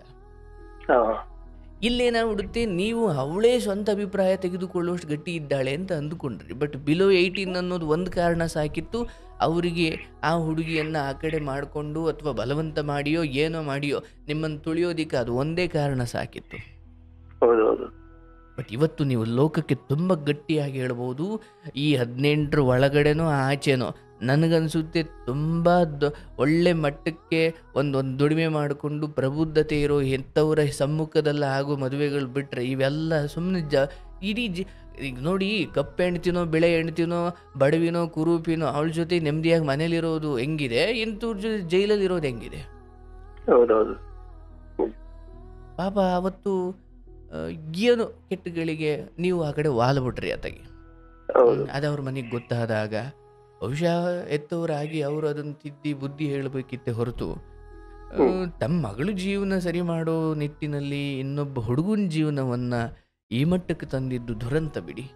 ನನಗೆ ಯಾಕೋ ಅದು ಬಹಳ ಅನ್ಯಾಯ ಅನ್ನಿಸ್ತಾ ಇದೆ. ಆಯಿತು, ನಾಳೆ ಅಥವಾ ಈ ಪ್ರಕರಣದಲ್ಲಿ ಆಯಿತು, ಅದಕ್ಕೆ ಏನು ಮಿನಿಮಮ್ ಶಿಕ್ಷೆ ಆಲ್ರೆಡಿ ಅನುಭವಿಸಿ ಆಗಿಬಿಟ್ಟಿದೆ. ಖಂಡಿತ ನಿಮಗಿಲ್ಲಿ ನಿಮ್ಮ ಪರ ಅನ್ನೋದಕ್ಕಿಂತ ಧರ್ಮಕ್ಕೆ ಗೆಲುವಾಗಲಿ ನಿಮಗೆ ಗೆಲುವಾಗಲಿ ತುಂಬ ಭಯ ಬೇಡ. ಆಯಿತು, ಇದನ್ನೆಲ್ಲ ನಾನು ಹೇಳಿದ್ನಲ್ಲ, ಇನ್ನೊಬ್ರನ್ನ ಕೊಲ್ಲೋ ನಿಮ್ಮನ್ನು ಕೊಂದುಕೊಳ್ಳೋದು, ಇನ್ನೊಬ್ರನ್ನ ಕೊಲ್ಲೋ ಯೋಚನೆ ಎರಡೂ ಮಾಡಬೇಡಿ, ದಯವಿಟ್ಟು ಬೇಡ. ಯಾಕಂದರೆ ಅದು ಪರಿಹಾರ ಅಲ್ಲ. ಆತರ ಮಾಡಂಗಿದ್ದಿದ್ರೆ ನಾನು ಯಾವಾಗ್ಲೋ ಮಾಡ್ತೆ. ಅವತ್ತು ಕೂಡ ನನ್ನ ತಂದೆಗೆ ನಾನ್ ಮಾತು ಕೊಟ್ಟಿದೀನಿ, ಇಲ್ಲಪ್ಪ ನಾನು ಯಾವ್ದು ಆತರ ನಾನು ಕೈ ಹಾಕಲ್ಲ, ನನ್ ಮೇಲೆ ನಂಬಿ ನೀವ್ ಈಚೆ ಕರ್ಕೊಂಡ್ ಬಂದಿದ್ದೀರಾ, ನಾನು ಏನಾದ್ರೂ ಆಗಿರ್ಲಿ ನಿಮ್ಗೆ ಹೆಂಗ್ ಹೋಗಿದೀವೋ ಹಂಗೆ ಬರ್ತೀನಿ, ನಾನ್ ನಿಮ್ಗೆ ಎಷ್ಟು ಒಳ್ಳೆ ಮಗನಾಗಿದ್ದೀನೋ ಅಷ್ಟೇ ತರ ಒಳ್ಳೆ ಮಗನಾಗಿ ಕೊನೆವರೆಗೂ ಇರ್ತೀನಿ ಅಂತ ಅವತ್ ಮಾತು ಕೊಟ್ಟಿರೋ ಪ್ರಕಾರನೇ ಇವತ್ತಿಗೂ ನಾನಿದ್ದೀನಿ. ಒಂದು ಟೈಮಲ್ಲಿ ನಮ್ಮ ಹತ್ರ ಏನು ಇರ್ಲಿಲ್ಲ ಸರ್. ಇವತ್ತು ನನ್ನ ಹತ್ರ ನಂದಾದಂತ ಅಂಗಡಿ ಇದೆ, ನಾನ್ ಕಷ್ಟಪಟ್ಟು ದುಡ್ದು ನಾನ್ ಅಂಗಡಿ ಮಾಡ್ಕೊಂಡಿದ್ದೀನಿ, ಮರದಂಗಡಿ ಮಾಡ್ಕೊಂಡಿದ್ದೀನಿ. ಮತ್ತೆ ನನ್ ಕೈ ಕೆಳಗಡೆ 12ರಿಂದ 13 ಜನ ಕೈ ಕೆಲಸದವ್ರು ಇದ್ದಾರೆ. ನನ್ಗ್ ಸಾಕು ಸರ್, ಎಲ್ಲ ಅವತ್ತು ಏನು ಇಲ್ಲ ಅಂತ ಬಿಟ್ಟು ತಂದೆ ತಾಯಿ ಅದೇ ಹೇಳಿದ ಅವ್ನಿಗೆ ಹತ್ರ ಏನೈತಿ ಅಂತ. ಇವತ್ತಿಗೆ ನನ್ ಹತ್ರ ಎಲ್ಲಾ ಇದೆ, ಆದ್ರೂನು ಏನೋ ಒಂದ್ ಕಡೆ ಕೊರತೆ. ಇವತ್ತಿಗೆ ನೋಡಿ ಎಲ್ಲ ಇದೆ ಅಂದಾಗ ಇವತ್ತಿಗೆ ನೀವು ಒಂದು ಹೆಣ್ಣಿನ ವಿಚಾರಕ್ಕೆ ಬಹಳ ಕೈ ಹಾಕಿ ಪಡ್ಕೊಳ್ಳೋ ಕೆಲಸ ಮಾಡಿದ್ರೆ ಇವತ್ತು ಈ ತಾಪತ್ರನೇ ಇರ್ತಿರ್ಲಿಲ್ಲ. ಏನು ಇಲ್ದಾಗ ಇದ್ದಂತೆ ಭಾವಿಸಿ ಕೈ ಹಾಕೋದಿದೆಯಲ್ಲ. ಈಗ ಅಂದ್ರೆ ಇವತ್ತು ನಿಮ್ಗೇನು ಭಗವಂತ ನನ್ನನ್ನು ಒಂದು ರೀತಿಯಲ್ಲಿ ಗಟ್ಟಿಯಾಗಿ ಜಾಗದಲ್ಲಿ ನಿಲ್ಲಿಸಿದ್ದಾನೆ ಸರ್, ಎಲ್ಲ ರೀತಿಯಲ್ಲೂ ನಮಗೆ ವ್ಯವಸ್ಥೆ ಮಾಡಿದ್ದಾನೆ, ನಮ್ಮ ಶ್ರಮ ಭಗವಂತನ ಅನುಗ್ರಹ, ನಾನು ಚೆನ್ನಾಗಿದ್ದೀನಿ ಅಂತ ಏನು ಹೇಳ್ತಿದ್ದರು. ಈಗ ಹೆಣ್ಣಿನ ವಿಚಾರ ಕೈ ಹಾಕ್ಲಿಕ್ಕೆ ಯೋಗ್ಯರಿದ್ದೀರಿ. ಬಟ್ ನೀವು ಕೈ ಹಾಕಿದ್ದು ಯಾವ ಟೈಮಲ್ಲಿ? ಅನ್ನೋದು ಒಂದು ಕಡೆ ಆದ್ರೆ ಆ ಸಮಯ ಇದೆಯಲ್ಲ, ಅದು ಈ ವಿಚಾರ ತಲೆ ಹಾಕೋದು ಆಗಿರ್ಲಿಲ್ಲ. ಅದು ಈಗ ನೀವು ಓದಬೇಕಾದ ಸಮಯದಲ್ಲಿ ಅಥವಾ ಒಂದು ಕಡೆ ಎಲ್ಲೋ ಮರಗೆಲ್ಸಕ್ಕೆ ಸೇರ್ಕೊಂಡು ಅಪ್ಪನ ಕೆಲಸ ನೋಡಿಕೊಂಡು ಕಸುಬು ಕಲಿಬೇಕಾದ ಸಮಯದಲ್ಲಿ ಸಂಸಾರಿ ಥರ ಯೋಚನೆ ಮಾಡೋಕೆ ಹುಡುಗಿ ಜೊತೆ ಸಂಬಂಧ ಮಾಡ್ಕೊಳ್ಳೋಕೆ ಕೂತ್ಕೊಂಡ್ರೆ ಬದುಕು ಹಿಂಗಾಗುತ್ತೆ. ಹಿಂಗೆ ಲೋಕಕ್ಕೆ ಉದಾಹರಣೆ. ಹಾಗಾಗಿ ಆಯಿತು, ಪಾಪ ನೊಂದಿದ್ದೀರಿ ನೋಡಿ. ಪಾಪ ನಾನು ಒಂದೆರಡು ಮಾತು ನಿಮಗೆ ಬುದ್ಧಿ ಹೇಳಿದ್ದು ಕ್ಷಮಿಸಿ, ನಿಮಗೆ ನೋವಾಗಬಾರ್ದು. ಇಲ್ಲ ಸರ್, ಅದು ನೀವ್ ಯಾಕೆ ನಾನು ಮೊದ್ಲೇ ಹೇಳ್ದೆ, ನೀವು ನಮ್ಮಂತವ್ರಿಗೆ ಎಷ್ಟೋ ಜನಕ್ಕೆ ಇದಾಗಿರೋದು ಅಂತ. ಇಲ್ಲ, ನೀವು ಖಂಡಿತ ಎಲ್ಲ ರೀತಿಯಲ್ಲೂ ಬಿಡುಗಡೆ ಆಗಿ ಒಳ್ಳೆ ನೀವು ನನ್ನ ಹಾರೈಕೆ, ಕೃಷ್ಣನ ಅನುಗ್ರಹ ನಿಮಗೆ ಧರ್ಮ ಗೆಲ್ಲಿಸಲಿ, ನಿಮಗೆ ಒಳ್ಳೇದಾಗಲಿ. ಆದರೆ ಇದಾದ ಮೇಲೂ ಸಂಬಂಧಿಕರು ನಿಮ್ಮನ್ನು ಮೆಚ್ಚಲಿ ಬಿಡ್ಲಿ ಯಾರೇ ನೋಡಿ, ನನ್ನಂಥವನಿಗೆ ನೀವು ಪರಿವರ್ತನೆ ಅಥವಾ ನೀವು ಅಲ್ಲಿಂದ ಗೆದ್ದು ಬಂದಿದ್ದೀರಿ, ನೀವಾಯಿತು, ನಿಮ್ಮ ಕೆಲಸ ಆಯಿತು, ಇಂಥ ಒಳ್ಳೆ ವಿಚಾರಗಳ ಸಹವಾಸ ಆಯಿತು, ನಿಮ್ಮ ಹೆತ್ತವರಾಯಿತು.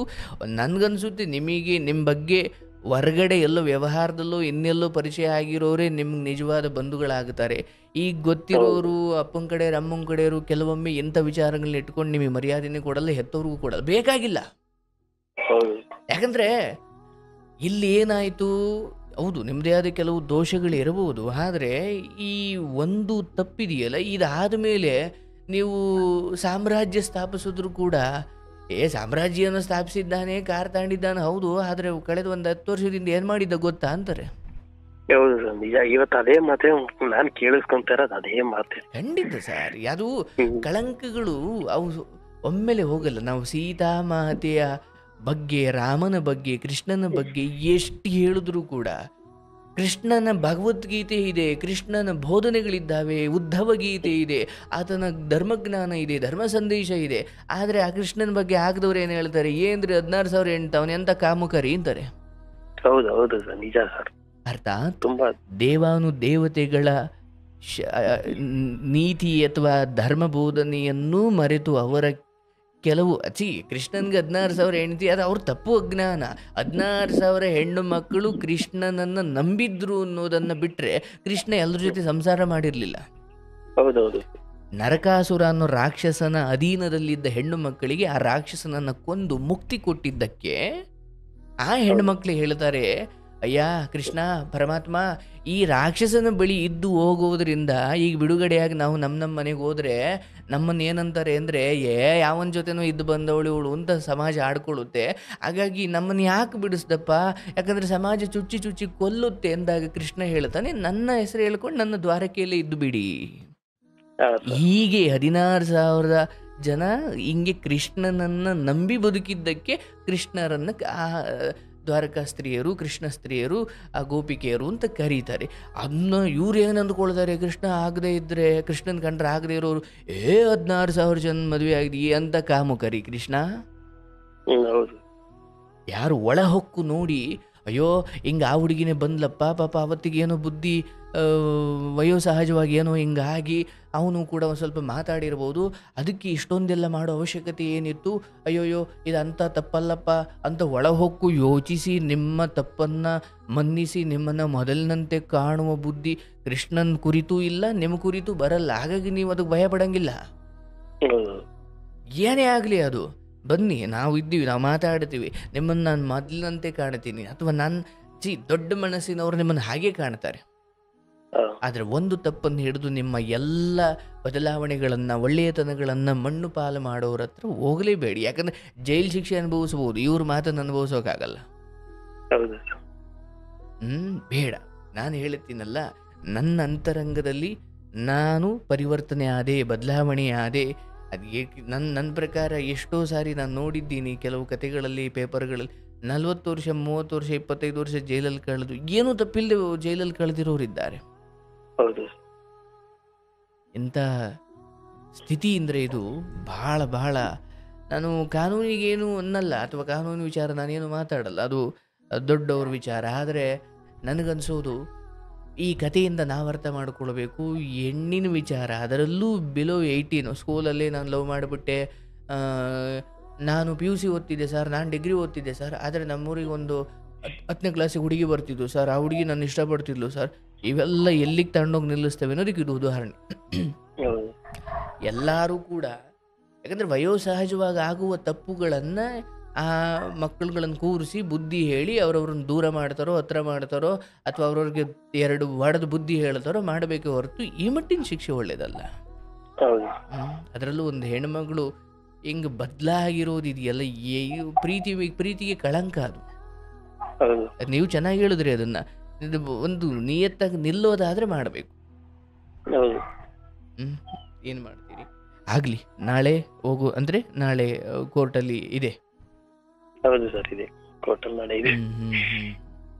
ಆಗಲಿ. ಈ ದಿನ ಏನು ಕೃಷ್ಣನ ದಯೆ, ಕೃಷ್ಣನ ಕರುಣೆ, ಅವನ ಅನುಗ್ರಹ ಕರೆ ಸಿಕ್ಕಿದೆ, ಭಾರ ಹಂಚ್ಕೊಂಡಿದ್ದೀರಿ. ನನ್ನ ಸಂಪೂರ್ಣ ಹಾರೈಕೆ ಭಗವಂತ ನಿಮ್ಮ ಅಂತರಂಗದಲ್ಲಿರುವ ಸತ್ಯಕ್ಕೆ ಮಹತ್ವದ ಸ್ಥಾನ ಕೊಡ್ತಾನೆ. ನಿಮಗೆ ಒಳ್ಳೆಯದಾಗಲಿ. ಯಾವುದೇ ಕಾರಣಕ್ಕೂ ಕುಗ್ಗಬೇಡಿ.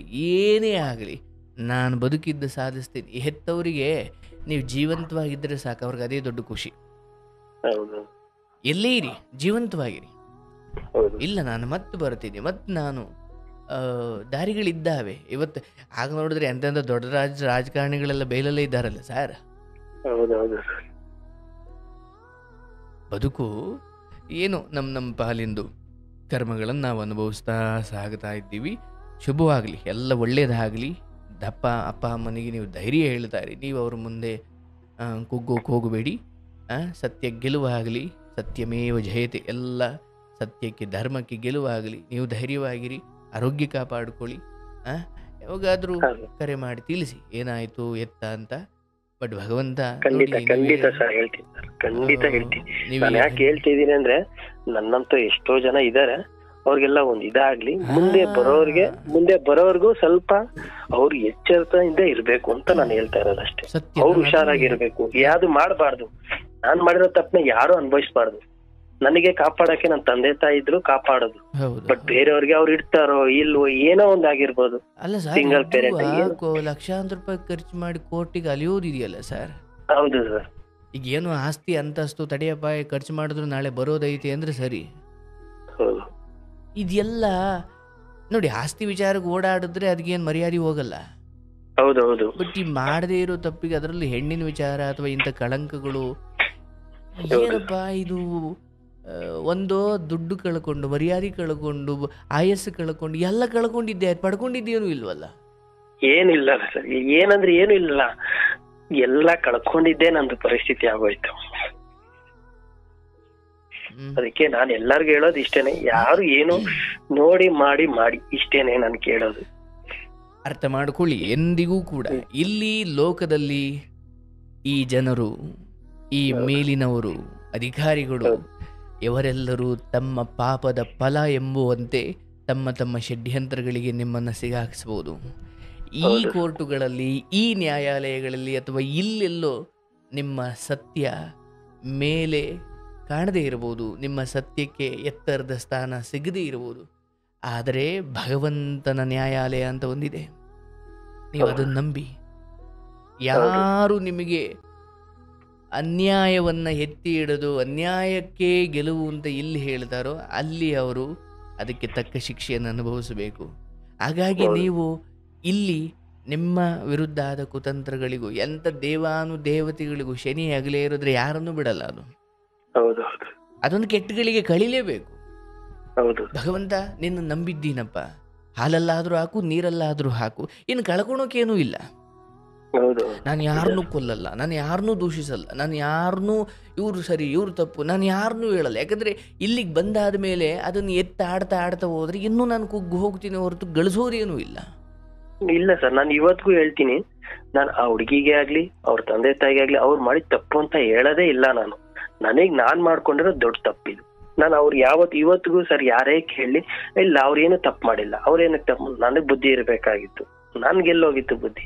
ಅವ್ರು ಯಾರು ತಪ್ಪಿಲ್ಲ ಅಂತ ಇವತ್ತಿಗೂ ನಾನು ಯಾರೇ ಕೇಳಿದ್ರು ಅವ್ರ ಮೇಲೆ ತಪ್ಪಿಲ್ಲ, ಅವ್ರೇನು ಮಾತಾಡೋದೇ ಇಲ್ಲ. ನಾನು ಅವ್ರ ಬಗ್ಗೆ ಯಾರ ಹತ್ರ ಒಂದು ಮಾತು ಮಾತಾಡಕ್ ಹೋಗಲ್ಲ. ನಾನು ಹಂಗಿದ್ದೆ. ನಿಮ್ ದೊಡ್ಡ ಗುಣ. ನನಗನ್ಸುತ್ತೆ ಬಹುಶಃ ಈ ಕಥೆಯನ್ನು ಕೇಳುವ ಲಕ್ಷಾಂತರ ಜನರು ತಮ್ಮ ಮಕ್ಕಳನ್ನು ಹೇಗೆ ಬೆಳೆಸಬೇಕು ಅಥವಾ ಯುವಕರು ತಾವು ಹೇಗೆ ಬದುಕಬೇಕು ನೀವೊಂದು ಮಾದರಿಯಾಗಿದ್ದೀರಿ. ನಂಗೆ ಯಾರೇ ಮಾಡಿದ್ರು ದಯವಿಟ್ಟು ನಾನು ಅವ್ರನ್ನೆಲ್ಲ ಕೇಳ್ಕೊಳ್ಳೋದಿಷ್ಟೇ, ಹುಡುಗನ ಮನೆ ಆಗಿರ್ಲಿ ಹುಡುಗಿ ಮನೆ ಆಗಿರ್ಲಿ, ಈ ತರ ತಪ್ಪು ಮಾಡಿದಾಗ ದಯವಿಟ್ಟು ಅವ್ರ ಬುದ್ಧಿ ಹೇಳಿ ಸಾಕು. ಬಟ್ ಈ ತರ ಯಾರಿಗೂ ಮಾಡಕ್ ಹೋಗ್ಬೇಡಿ. ಬುದ್ಧಿ ಹೇಳಿ ಮುಂದಕ್ಕೆ ಆಗ್ಲಿ ನೋಡೋಣ ಅಂತ ಹೇಳಿ ಅವ್ರನ್ನ ದೂರ ಮಾಡಿ ಏನೇನ್ ಮಾಡ್ಬೇಕು ಅವ್ರವ್ರ ಕಾಲ್ ಮೇಲೆ ನಿಂತ್ಕೊಂಡ್ಮೇಲೆ ಮಾಡ್ಲಿ. ಬಟ್ ನಂತರ ಯಾರ ತಂದೆ ತಾಯಿಗೂ ಮಾಡಬೇಡಿ ಅಂತ ನಾನು ಹುಡುಗಿ ತಂದೆ ತಾಯಿಗೂ ಅಷ್ಟೇ, ಹುಡುಗನ ತಂದೆ ತಾಯಿಗೂ ಅಷ್ಟೇನೆ. ಇಷ್ಟೇ ನಾನು ಕೇಳ್ಕೊಳ್ಳೋದು.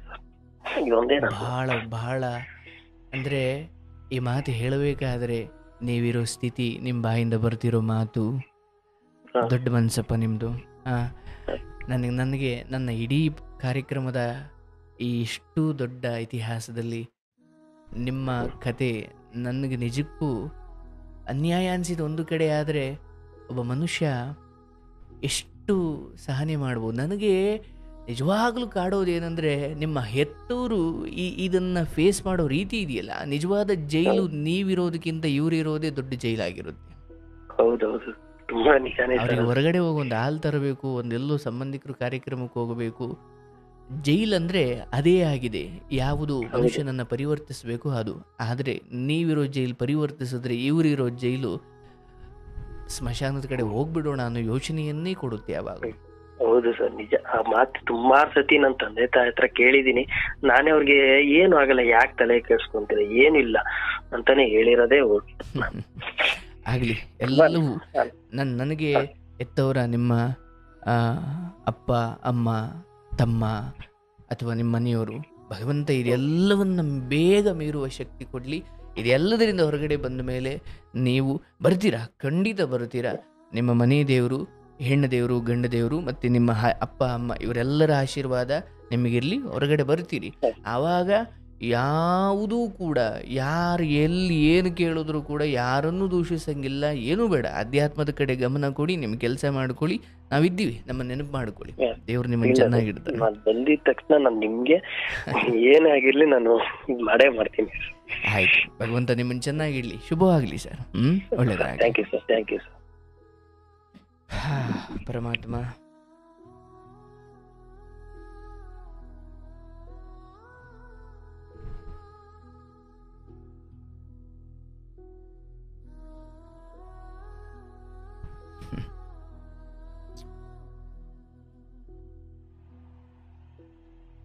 ಎಂಥ ಕತೆ ಅಲ್ವಾ ಇದು.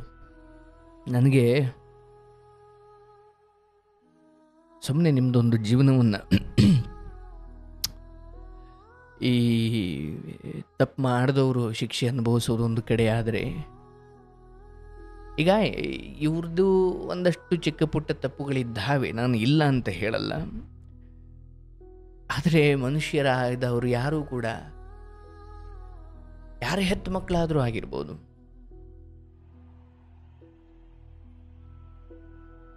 ನಮ್ಮ ಮಾವಿನ ಗಿಡದಲ್ಲಿ ಯಾರೋ ಒಬ್ಬ ಕೈ ಹಾಕಿ ಒಂದು ಮಾವನೇನು ಕಿತ್ಕೊಂಡ ಅನ್ನೋ ಕಾರಣಕ್ಕೆ ನಾನು ಕೈ ಕತ್ತರಿಸ್ಬೋದಾ? ಒಂದು ನಾನು ಅವನಿಗೆ ಬೇರೆ ರೀತಿ ಪುಟ್ಟ ಎಚ್ಚರಿಕೆ ಕೊಡ್ಬೋದು, ಒಂದು ಚಿಕ್ಕ ಶಿಕ್ಷೆ ಕೊಡ್ಬೋದು. ಅರ್ಥಾತ್ ಕರ್ಮ ಎಲ್ಲವನ್ನು ಗಮನಿಸುತ್ತೆ. ಇವರಾದರೂ ಅಷ್ಟೇ, ಅವರಾದರೂ ಅಷ್ಟೇ, ನಾವು ನೀವಾದರೂ ಅಷ್ಟೇ. ಯಾವತ್ತಿಗೂ ಕೂಡ ಶಿಕ್ಷೆ ತಪ್ಪಿಗಿಂತ ಹೆಚ್ಚಿರಬಾರ್ದು. ಇಲ್ಲ ಆಗಿರೋ ತಪ್ಪಿಗೂ ಇವರು ಅನುಭವಿಸ್ತಿರೋ ಶಿಕ್ಷೆಗೂ ಏನು ಕತೆ ಇದು?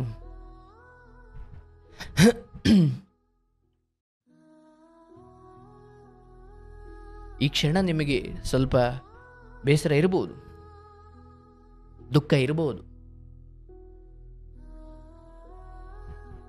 ನನಗೆ ಯಾಕೆ ಇಷ್ಟು ದೊಡ್ಡ ಶಿಕ್ಷೆ ಅಂತ ನಿಮಗೆ ಕಾಡ್ತಾ ಇರ್ಬೋದು.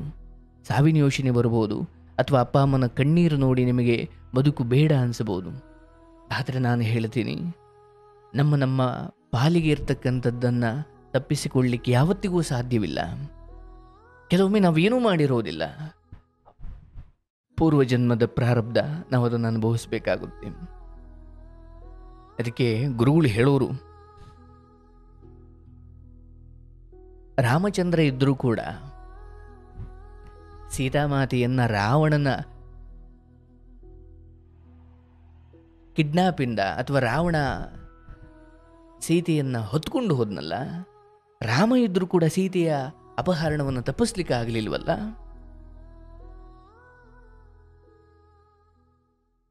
ಅಲ್ವಾ?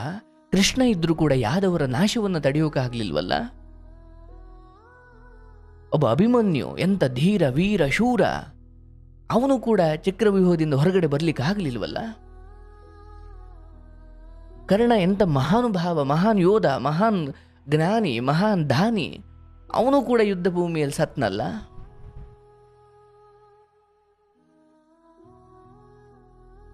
ರಾಮಚಂದ್ರ ಇದ್ರೂ ಸೀತೆಯ ಕಿಡ್ನಾಪ್ ಆಯಿತು, ಕೃಷ್ಣ ಇದ್ರೂ ಯಾದವರ ನಾಶವಾಯಿತು, ಅಥವಾ ಕೃಷ್ಣ ಇದ್ರೂ ಕೂಡ ಮಹಾಭಾರತ ಯುದ್ಧ ನಡೀತು. ಅಭಿಮನ್ಯುವಿಗೆ ಧೀರ ಶೂರ ಯೋಧ ಆಗಿದ್ರೂ ಕೂಡ ಅವನು ತನ್ನ ಸಾವನ್ನು ತಪ್ಪಿಸ್ಕೊಳ್ಳೋಕ್ಕಾಗಲಿಲ್ಲ.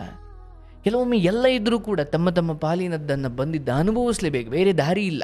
ಪಕ್ಕದಲ್ಲಿ ದೇವತೆಗಳಿದ್ದರೂ ಕೂಡ ನಿಮ್ಮ ಪಾಲಿನ ಕರ್ಮವನ್ನು ಯಾರೂ ತಪ್ಪಿಸ್ಲಿಕ್ಕಾಗಲ್ಲ. ಅದಕ್ಕೆ ದೊಡ್ಡವರು ಹೇಳ್ತಾರೆ, ಅಯ್ಯ ನಿನ್ನ ಪಾಲಿಗೆ ಬಂದದ್ದನ್ನು ಕಣ್ಣು ಮುಚ್ಚಿ ಅನುಭವಿಸು. ಆದರೆ ಮನುಷ್ಯ ಪ್ರಯತ್ನ ಅಂತ ಒಂದಿರುತ್ತೆ. ಅವನೊಂದು ಅರಿವಿನಿಂದ, ಎಚ್ಚರದಿಂದ ಇರೋದು, ಜಾಗೃತಿಯಿಂದ ಇರೋದು, ಸತ್ಯ, ಧರ್ಮ, ಪ್ರಾಮಾಣಿಕತೆ, ಸದಾಕಾಲ ಒಂದು ನೀತಿ ಮಾರ್ಗ, ವೈರಾಗ್ಯ ಮಾರ್ಗ, ಇನ್ನೊಬ್ಬರನ್ನು ಕಸಿದುಕೊಳ್ಬಾರ್ದು, ಇನ್ನೊಬ್ಬರದನ್ನು ಕಿತ್ತುಕೊಳ್ಬಾರ್ದು, ಇನ್ನೊಬ್ಬರದಕ್ಕೆ ಆಸೆ ಪಡಬಾರ್ದು, ನನ್ನ ಪಾಲಿಗೆ ಬಂದಿದ್ದನ್ನು ಮಾತ್ರ ನಾನು ಸುಖ ಪಡಬೇಕು. ಹೀಗೆ ಧರ್ಮ ಕರ್ಮಗಳ ಅರಿವಿಟ್ಕೊಂಡು ಬದುಕು. ಇದನ್ನು ಮೀರಿಯೂ ನಿನ್ನ ಬದುಕಲ್ಲಿ ಏನೂ ನೀನು ಮಾಡದೆ ಹೋದರೂ ಕೆಲವೊಂದು ದುರಂತಗಳು, ಅಪಾಯಗಳು, ಸವಾಲುಗಳು, ತಾಪತ್ರಗಳು ಬರ್ತಾವೆ. ಆಗ ಅನಿಸುತ್ತೆ, ಇದೇನಪ್ಪ ನಾನು ಏನೂ ಮಾಡಿಲ್ಲ, ಯಾಕಯ್ಯ ನನಗಿದು, ಯಾರನ್ನೂ ಕೇಳೋಕ್ಕಾಗಲ್ಲ ಇಲ್ಲಿ, ಅಂಥ ಪರಿಸ್ಥಿತಿ ಆಗ್ಬಿಡುತ್ತೆ ಕೆಲವೊಮ್ಮೆ. ಆಗ ಕಣ್ಣು ಮುಚ್ಕೊಂಡು ಅನುಭವಿಸ್ಬಿಡು. ಸುಲಭ ಅಲ್ಲ ಹೇಳಿದಷ್ಟು, ಆದರೆ ಬೇರೆ ದಾರಿ ಇಲ್ಲ. ಆದರೆ ಸಾವಿನ ಕಡೆ ಯೋಚನೆ ಮಾಡಬೇಡ. ಈ ಬದುಕು ಸಿಕ್ಕಿರೋದು ಬದುಕಲಿಕ್ಕೆ ಹೊರತು ಸಾಯ್ಲಿಕ್ಕಲ್ಲ. ಪರವಾಗಿಲ್ಲ, ಇನ್ನು ಕಳ್ಕೊಳೋದೇನೂ ಇಲ್ಲ. ಅಂದರೆ ನಾವು ಉಸಿರಾಡ್ತಿದ್ದೀವಿ ಅನ್ನೋ ಒಂದು ಕಾರಣ ಸಾಕು, ತುಂಬ ಚೆನ್ನಾಗಿ ಬದುಕೋಣ ನಾವು.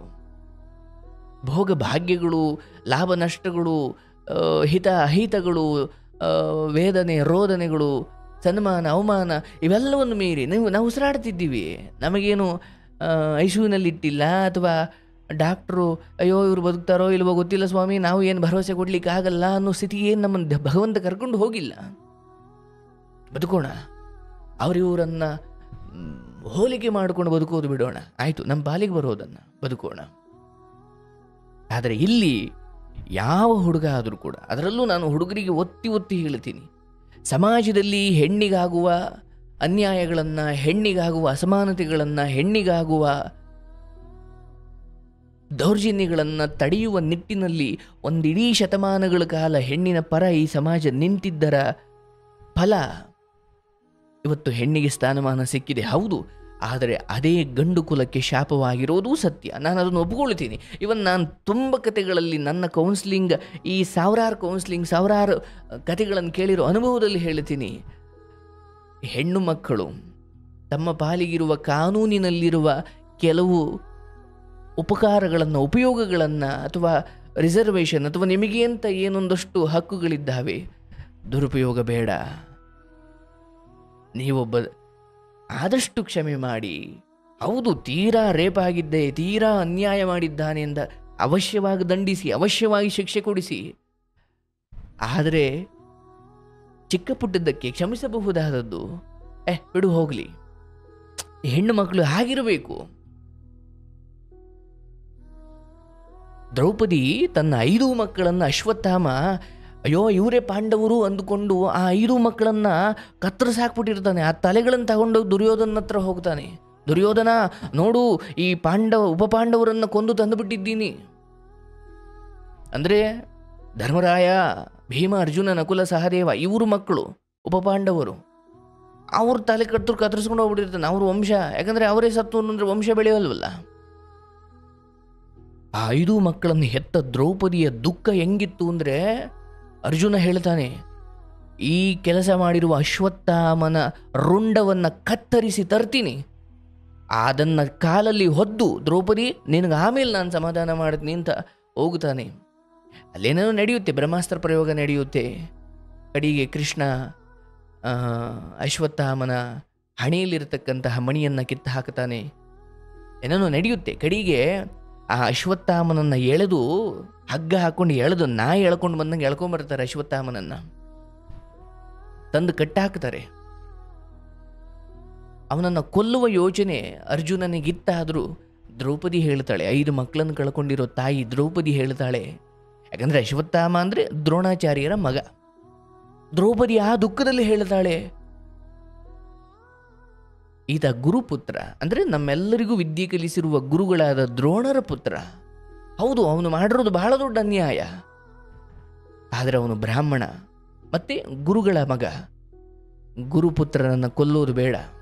ಮತ್ತು ಅವನ ತಾಯಿ ಗೌತಮಿ ಇದ್ದಾಳಲ್ಲ, ನಾನಿವತ್ತು ನನ್ನ 5 ಮಕ್ಕಳನ್ನು ಕಳ್ಕೊಂಡು ಏನು ನೋವು ಅನುಭವಿಸ್ತಾ ಇದ್ದೀನಲ್ಲ, ಇವನನ್ನು ಕೊಂದರೆ ಇವನ ತಾಯಿ ಗೌತಮಿಗೆ ದುಃಖ ಆಗುತ್ತೆ, ಅದು ಬೇಡ, ಬಿಟ್ಟು ಕಳಿಸಿಬಿಡಿ ಅವನನ್ನು ಅಂತ ಹೇಳಿದ. ಅಂದರೆ 5 ಮಕ್ಕಳನ್ನು ಕಳ್ಕೊಂಡ ರೋಷದಲ್ಲಿದ್ದ ದ್ರೌಪದಿ ಹೇಳ್ತಾಳೆ, ಕ್ಷಮಿಸ್ಬಿಡಿ ಅಶ್ವತ್ಥಾಮನನ್ನು.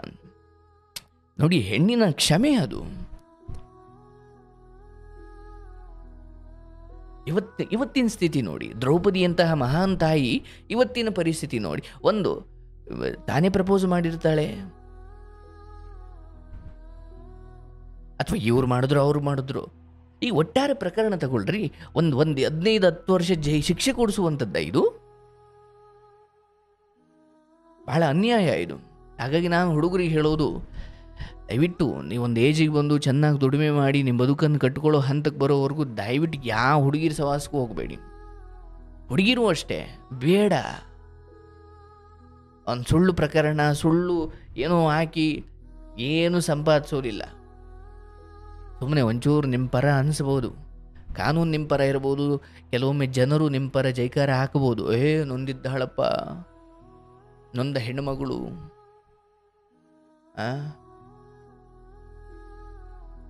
ಅಂತಿಮವಾಗಿ ಕರ್ಮ ಅಂತ ಒಂದು ಖಂಡಿತ ಇದೆ. ನೀವು ಎಲ್ಲೆಲ್ಲಿ ಸುಳ್ಳು ಹೇಳಿ ಗೆಲುವು ಪಡ್ಕೊಂಡ್ರು ಆ ಎಲ್ಲ ಸುಳ್ಳುಗಳಿಗೆ ಬಡ್ಡಿ ಸಮೇತ ಫಲ ಅನುಭವಿಸೋ ದಿನ ಬಂದೇ ಬರುತ್ತೆ. ಏನು ಯೌವನ ಹಂಗೆ ಇರುತ್ತೇನು, ಏನು ಬೆಂಬಲ ಹಂಗೆ ಇರುತ್ತೇನು, ಏನು ಎಲ್ಲ ಇವತ್ತು ಇವನನ್ನು ಜೈಲಿಗೆ ಹಾಕಿಸಿ ನಾನು ಯಾರನ್ನು ಬೇಕಾದರೂ ಮದುವೆ ಆಗಿ ಹೋಗ್ಬಿಡ್ತೀನಿ. ಕರ್ಮಗಳ ಹೊಡೆತ ನಿಮಗಾಗಿರುವ ಒಳ್ಳೆಯದಕ್ಕಿಂತ ಹೆಚ್ಚಿರುತ್ತೆ. ನಿಮಗಾಗುವ ದುಷ್ಪರಿಣಾಮ, ನಿಮಗಾಗುವ ದುಃಖ ಇದೆಯಲ್ಲ, ನಿಮಗೆ ಸಿಕ್ಕಿರುವ ಸುಖಗಳಿಗಿಂತ ಇನ್ನೂ ತೀವ್ರತರವಾಗಿರುತ್ತೆ. ಯಾರು ಸುಳ್ಳು ಹೇಳಿ, ಯಾರು ಅನ್ಯಾಯ ಮಾಡಿ ಒಂದು ಸುಖವನ್ನು ಅನುಭವಿಸ್ತಾನೋ ಆ ಸುಖದ ಪ್ರಮಾಣಕ್ಕಿಂತ 100ರಷ್ಟು ಹೆಚ್ಚು ಅವನಿಗೆ ಸಿಗುವ ದುಃಖದಲ್ಲಿರುತ್ತೆ. ಮತ್ತು ಆ ಸುಖವನ್ನು ಅನುಭವಿಸುವ ಶಕ್ತಿ ಇರುವ ಆ ದುಷ್ಟ ದುಃಖವನ್ನು ಅನುಭವಿಸುವ ಶಕ್ತಿಯನ್ನು ಖಂಡಿತ ಪಡ್ಕೊಂಡಿರುವುದಿಲ್ಲ. ಹಾಗಾಗಿ ಸಹಜವಾಗಿ ನಿಮ್ಮ ಪಾಲಿಗೆ ಬಂದ ಸುಖ ಸಂತೋಷಗಳನ್ನು ಅನುಭವಿಸಿ ಇನ್ನೊಬ್ಬರಿಗೆ ಕಣ್ಣೀರು ಹಾಕಿಸಿ ನೀವು ನಗಲಿಕ್ಕೆ ಹೋಗಬೇಡಿ. ಯಾಕೆ ಇಷ್ಟೆಲ್ಲ ಹೇಳಿದೆ ಅಂದರೆ, ಈ ಪ್ರಕರಣ ಕೇಳಿದಾಗ ಇಂಥ ಕಾರಣಗಳಿಗೆ ಎಷ್ಟು ಹುಡುಗರು, ಎಷ್ಟು ಗಂಡು ಮಕ್ಕಳು ಬದುಕು ಹಾಳಾಗೋಗ್ಬಿಟ್ಟಿದೆ. ಹಾಗಾಗಿ ಕಾಲೇಜ್ ಸ್ಕೂಲ್ಗೆ ಹೋಗ್ತಿರೋ ಹೆಣ್ಮಗಳು ಲವ್ ಮಾಡೋದು, ಅವರೇ ಪ್ರಪೋಸ್ ಮಾಡಿದ್ರು, ಯಾರು ಮಾಡಿದ್ರು, ಹೆಂಗಾಗ್ಬಿಟ್ಟಿದೆ, ಬಾಳೆ ಮೇಲೆ ಮುಳ್ಳು ಬಿದ್ದರು, ಮುಳ್ಳು ಮೇಲೆ ಬಾಳೆ ಬಿದ್ದರು ಹರಿದೋಗೋದು ಬಾಳೆ ಅನ್ನೋ ಹಾಗೆ ಅವತ್ತಿಗೆ ಹೆಣ್ಣು ಮಕ್ಕಳಿಗೆ ಈ ಮಾತನ್ನು ಹೇಳ್ತಾ ಇದ್ರು. ಅಪ್ಪ, ಹುಡುಗಿ ಜೀವನ ಹಾಳು ಮಾಡಿದ್ರು, ಹುಡುಗಿಯೇ ಹೋಗಿ ಹುಡುಗನಿಂದ ಜೀವನ ಹಾಳು ಮಾಡಿಸ್ಕೊಂಡ್ರು, ಅಂತಿಮವಾಗಿ ಹುಡುಗಿ ಬದುಕಿ ಬೀದಿಗೆ ಬರುತ್ತಲ್ಲಪ್ಪ. ಹೌದು, ಒಂದು ಕಾಲ ಇತ್ತು, ಇವತ್ತೆಲ್ಲ ಉಲ್ಟಾ. ಈಗ ಬಾಳೆ ಎಲೆ ಜಾಗದಲ್ಲಿ ಹುಡುಗ ಇದ್ದಾನೆ, ಮುಳ್ಳೆ ಹುಡುಗಿ ಆಗ್ಬಿಟ್ಟಿದ್ದಾಳೆ.